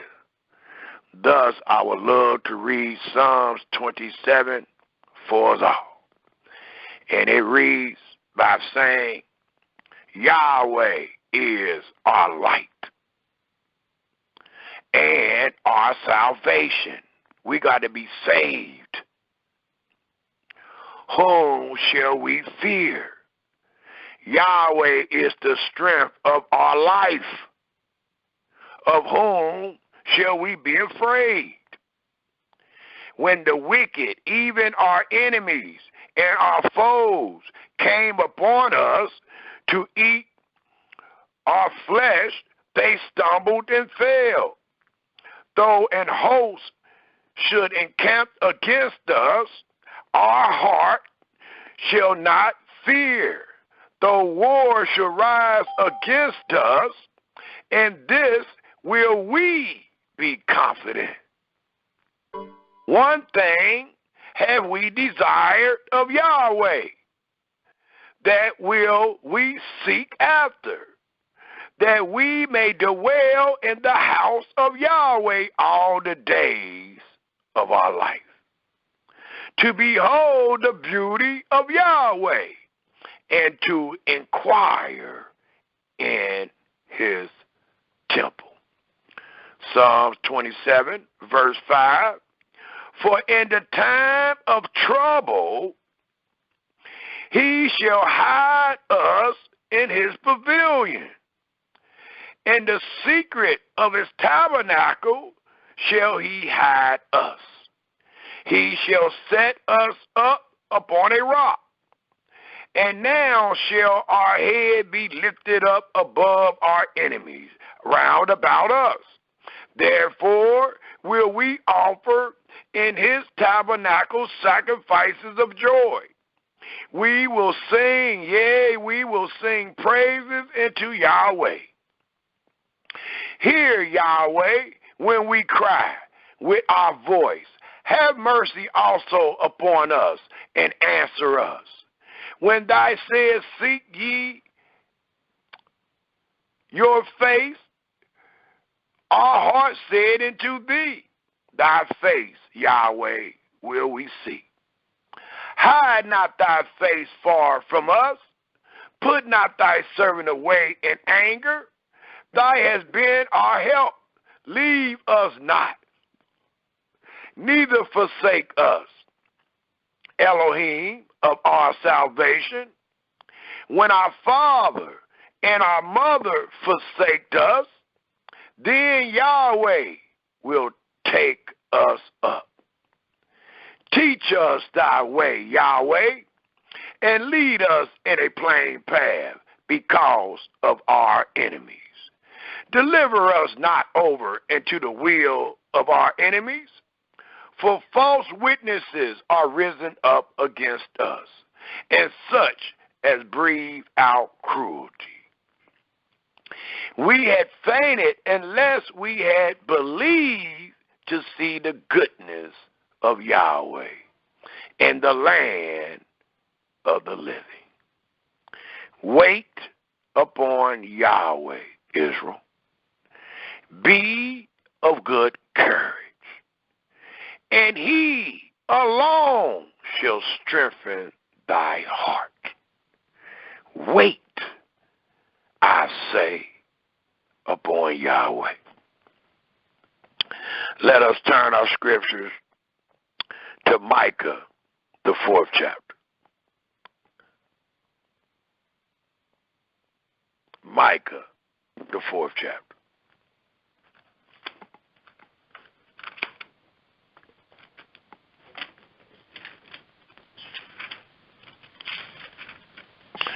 And what we find in Micah, the 4th chapter,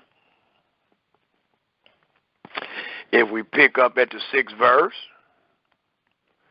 and we will read to the end, it says in Micah, the 4th chapter, the 6th verse, allowing us to know that all is not lost. Yahweh mercy endures forever. Thus we hear and read these great words.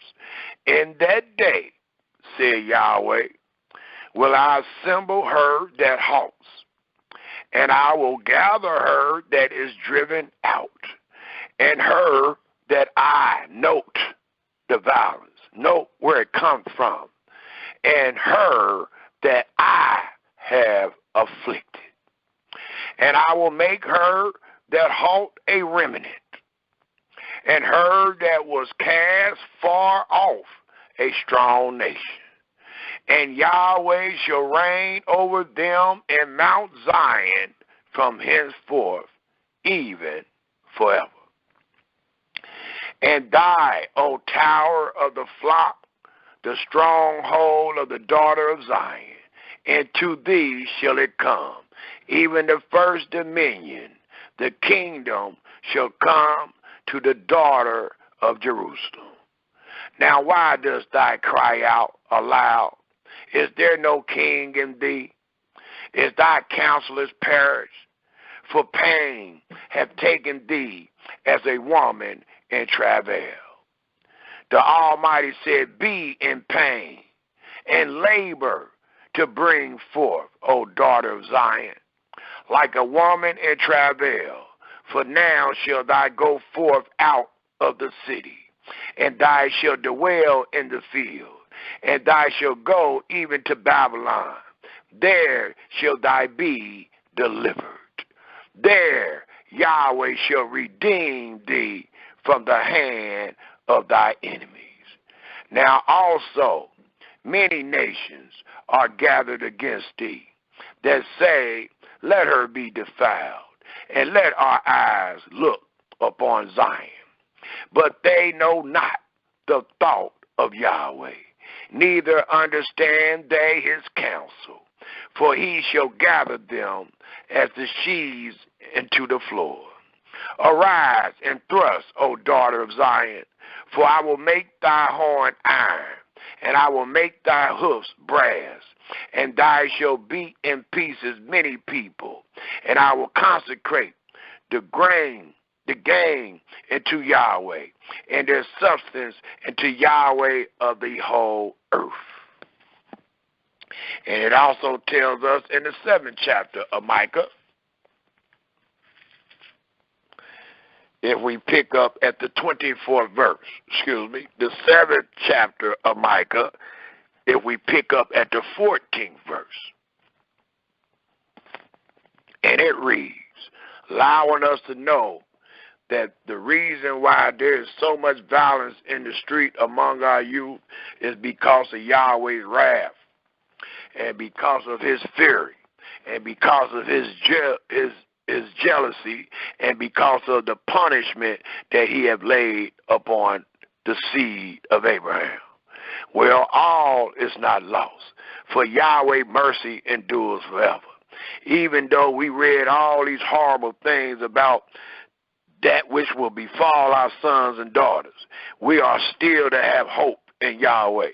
And while we have hope in Yahweh, we are to fear our Creator and depart from evil. For it tells us in the book of Micah, the 7th chapter, if we pick up at the 14th verse, these great words of mercy. And it reads, feed thy people with thy rod, the flock of thy heritage, which dwell solitarily in the wood, in the midst of Carmel. Let them feed in Bashan and Gilead, as in the days of old, according to the days of thy coming out of the land of Egypt. Please take note. Will I show unto him marvelous things? The nations shall see and be confounded at all their might. They shall lay their hand upon their mouths. Their ears shall be deaf. They shall lick the dust like a serpent. They shall move out of their holes like worms of the earth. They shall be afraid of Yahweh our Elohim, and shall fear because of thee. Who is a Elohim like unto thee, that pardons iniquity, and passes by the transgression of the remnant of his heritage? He retains not his anger forever, because he delights in mercy. He will turn again. He will have compassion upon us. He will subdue our iniquities, and thy will cast all their sin into the depths of the sea. Thy will perform the truth to Jacob and the mercy to Abraham, which thou hast sworn unto our fathers from the days of old.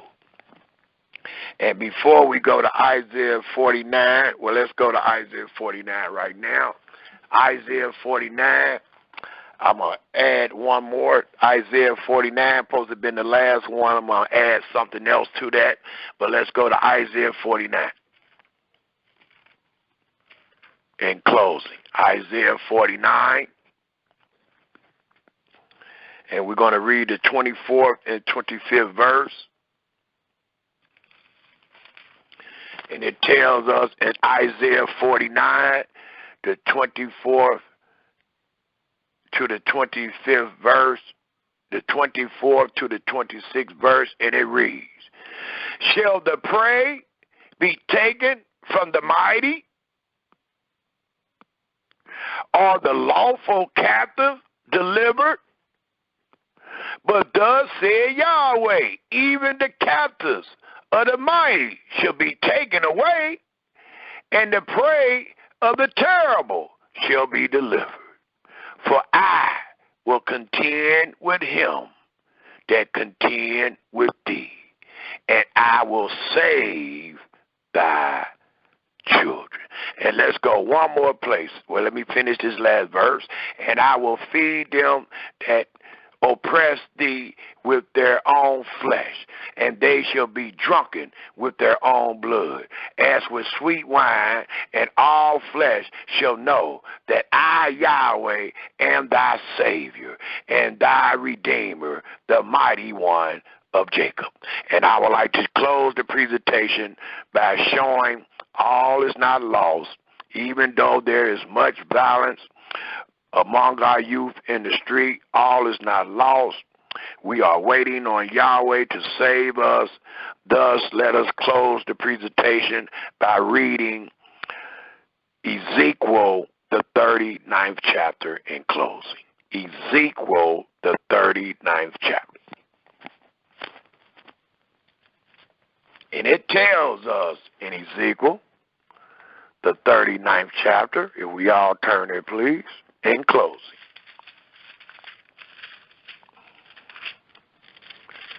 And let's pick up at the 21st verse. And we will read to the 29th verse. And it reads,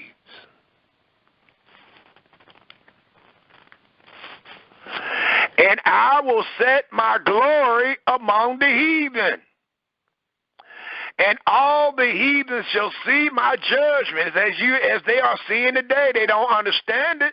That's why they got it all on the news and wonder why so much black on black crime and so much violence among the youth today in the streets. It says, and all the heathens shall see my judgment that I have executed in my hand that I have laid upon them. They just don't understand it, but they will. Just like we will. So the house of Israel shall know that I am Yahweh their Elohim from that day and forward. And the heathen shall know, because they're going to find out, that the house of Israel went into captivity for their iniquity, because they transgress or they trespass against me.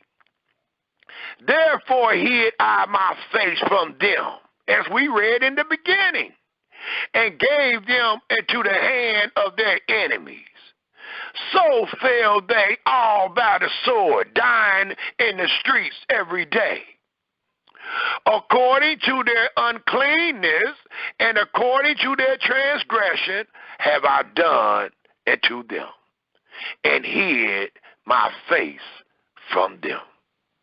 Therefore, thus said Yahweh Elohim, now, for there is a time and season for everything under the sun, now will I bring again the captivity of Jacob, and have mercy upon the whole house of Israel, and will be jealous for my holy name. After that, they have borne or carried their shame and all their trespasses, whereby they have trespassed against me, when they dwelt safely in their land, and none made them afraid, when I have brought them again from the people, and gathered them out of their enemies' lands, and am sanctified in them in the sight of many nations. Then shall they know that I am Yahweh, their Elohim. Not only will they know, but they will be sanctified once again. which caused them to be led into captivity among the heathen. But I alone have gathered them into their own land, and have left none of them, which denotes the remnant, anymore there. Neither will I hide my face anymore from them, for I have poured out my spirit upon the house of Israel, said Yahweh Elohim. Hallelujah, hallelujah, hallelujah. That will be the end of the presentation, which was called Violence Among the Youth in the Streets. We will open up for comments and questions. Is there any comments or questions that you have for your brother dealing with violence among the youth in the streets?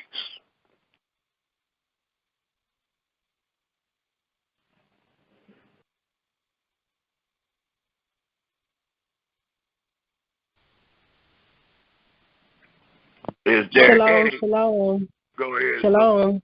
Go ahead. Hey, shalom. Shalom, Toda for that. That was beautiful. This is Morocco out of St. Louis. One of your last scriptures that you gave, Micah, right before Micah 7:14, I didn't catch it. Do you remember which one it was? Micah chapter 4, verse 6 to 13. 6 to 13. Thank you, Toda. 6 to 13. Toda, and that was beautiful. Thank you. Hallelujah. Thank you. You're welcome, honey. Is there any other comments or questions?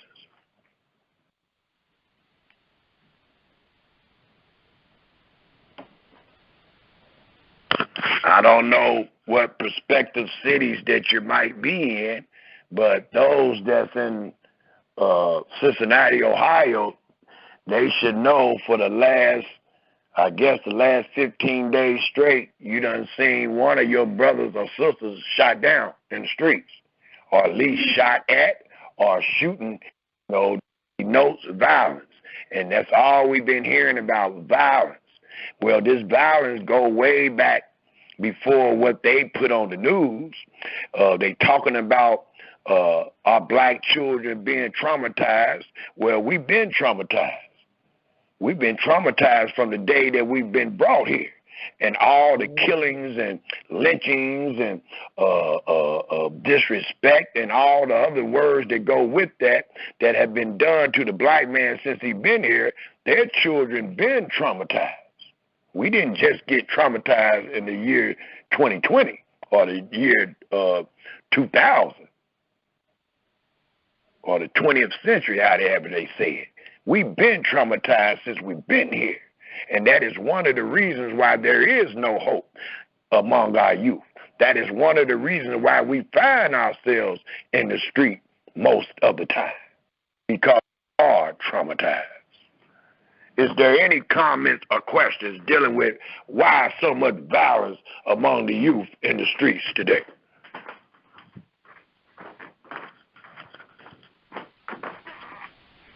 Shalom, shalom. Shalom. It's Yohanaya. I thought it was a great presentation, and I know exactly why, just like you said, all the scriptures that apply. So why it's so much violence in the streets amongst our brothers and sisters, our young youth. And it's sad, but when the Most High speaks something on you, it's nothing you can do. All we can do, like you said, is wait on him and return, turn from evil. That's all we can do. Absolutely. Go ahead, sis. I have a question. When Scripture says in Malachi 3, chapter 3, verse 7, it says, if you return unto me, I will return unto you. I have a sister that I've been trying to tell her about us not being able to keep the Sabbath and things like that. And so she will throw that scripture out to me, but she doesn't read after that verse. It has nothing to do with us keeping the law. Absolutely. Absolutely. And it's talking to an entity of the 12 tribes. It's not talking to all the people. It's talking to a specific entity, and that entity is the priest. Praise the mighty Yah. Okay. Well, I enjoyed your presentation. Most of the time I miss it. For some reason I was having issues joining the teaching. But I appreciate the fact that I was able to listen in today and keep on doing the great work of the mighty Yah. I love your teaching. I love you. And, it just brings so much peace to my spirit in the land of our captivity, because we need it. That's all we have is each other. And all we have is the Most High's word to keep us holding on. Absolutely. That's where all our hope comes from, sister. Absolutely. That's very wisely spoken. Hallelujah. Hallelujah. Is there any other comments or questions? Great comments, great questions. And it's a great concern of ours, because it's our youth out here getting killed. We worry every day and night, hoping that our youth come in. That's like I said the other week, we should pray like Job prayed, in case our children is sinning, in case our children is not taking heed to how we raised them up and how we trained them. We got to pray for them, because we are worried. We are worried when our children walk out their door, and we are worried until they get back in here. And the only thing that can help us in our worries is these words. This is the only thing I done found in my life, and I ain't been on this earth long, 61 years.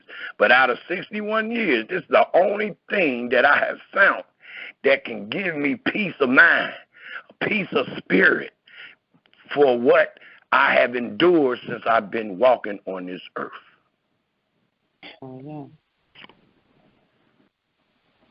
Oh, Is there any other comments or questions?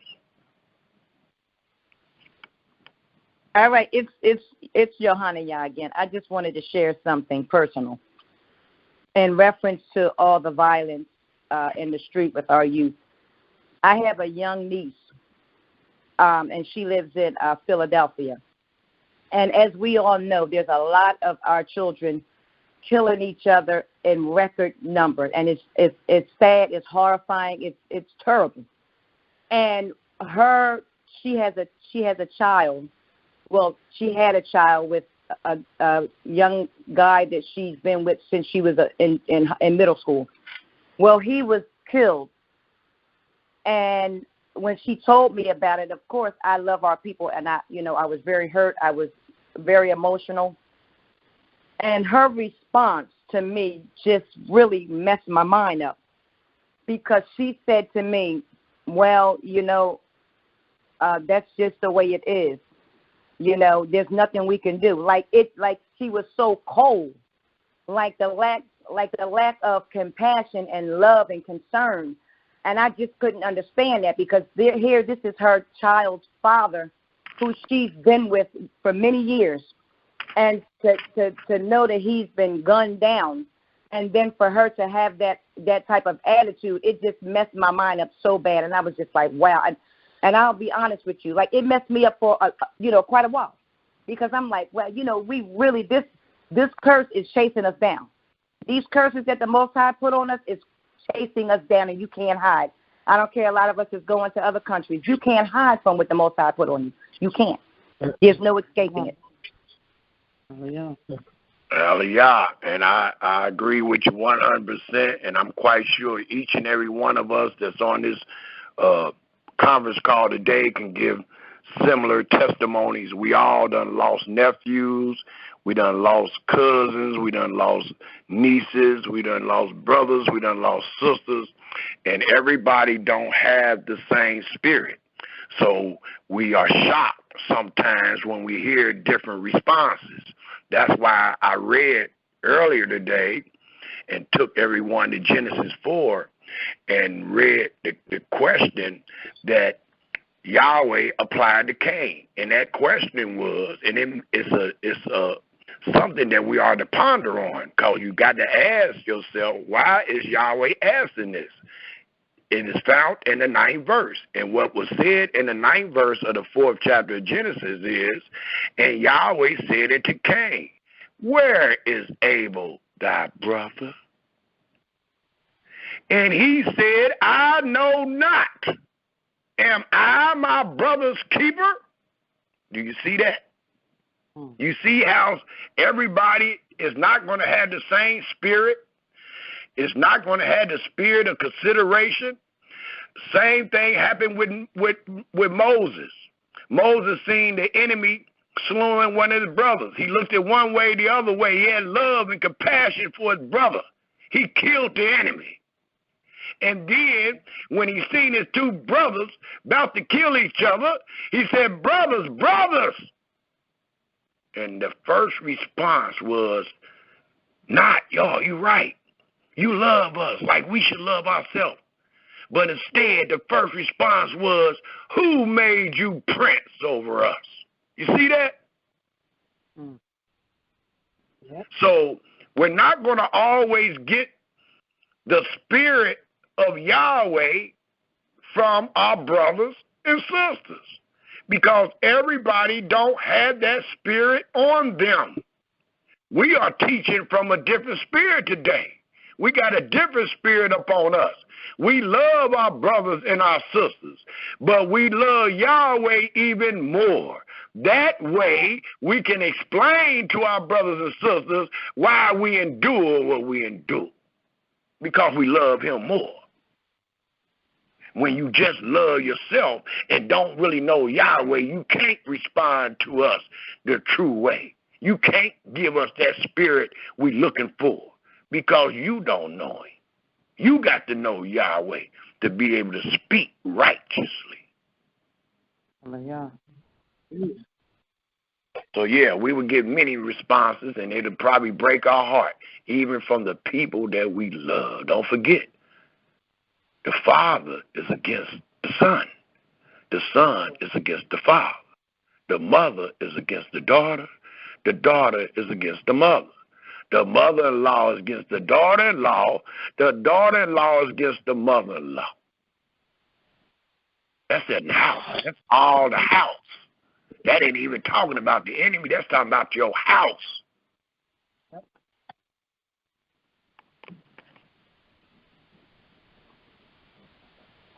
Unfortunate, but true, sister. Is there any other comments or questions?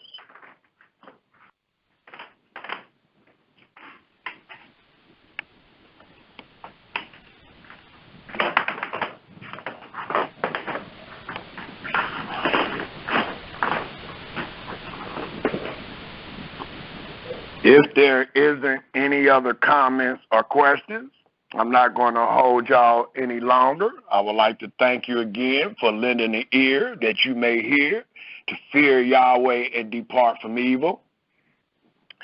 And we will close the presentation with Psalms 130. If there isn't any other comments or questions, let us all please turn our Holy Scriptures to Psalms 130 in closing.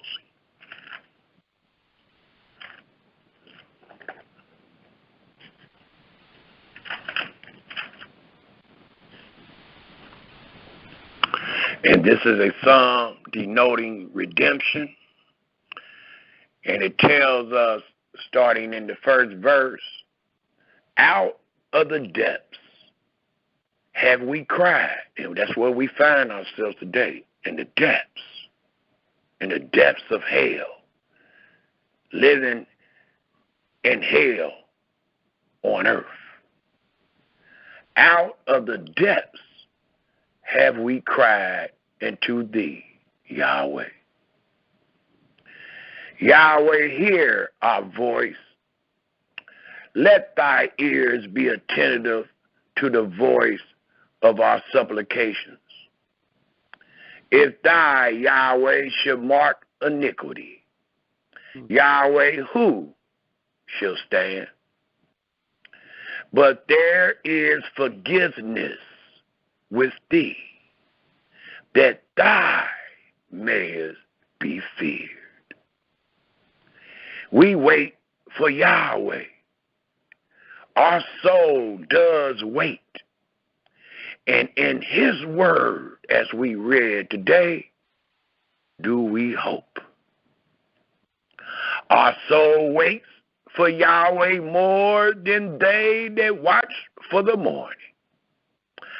We say more than they that watch for the morning. Let Israel hope in Yahweh. For with Yahweh there is mercy, and with him is plenteous redemption. And he alone shall redeem Israel from all our iniquities. Hallelujah, hallelujah, hallelujah, and shalom, Israel. Shalom. Hallelujah. Hallelujah. Shalom, family. Hallelujah, hallelujah, hallelujah. Yeah. Hallelujah, hallelujah.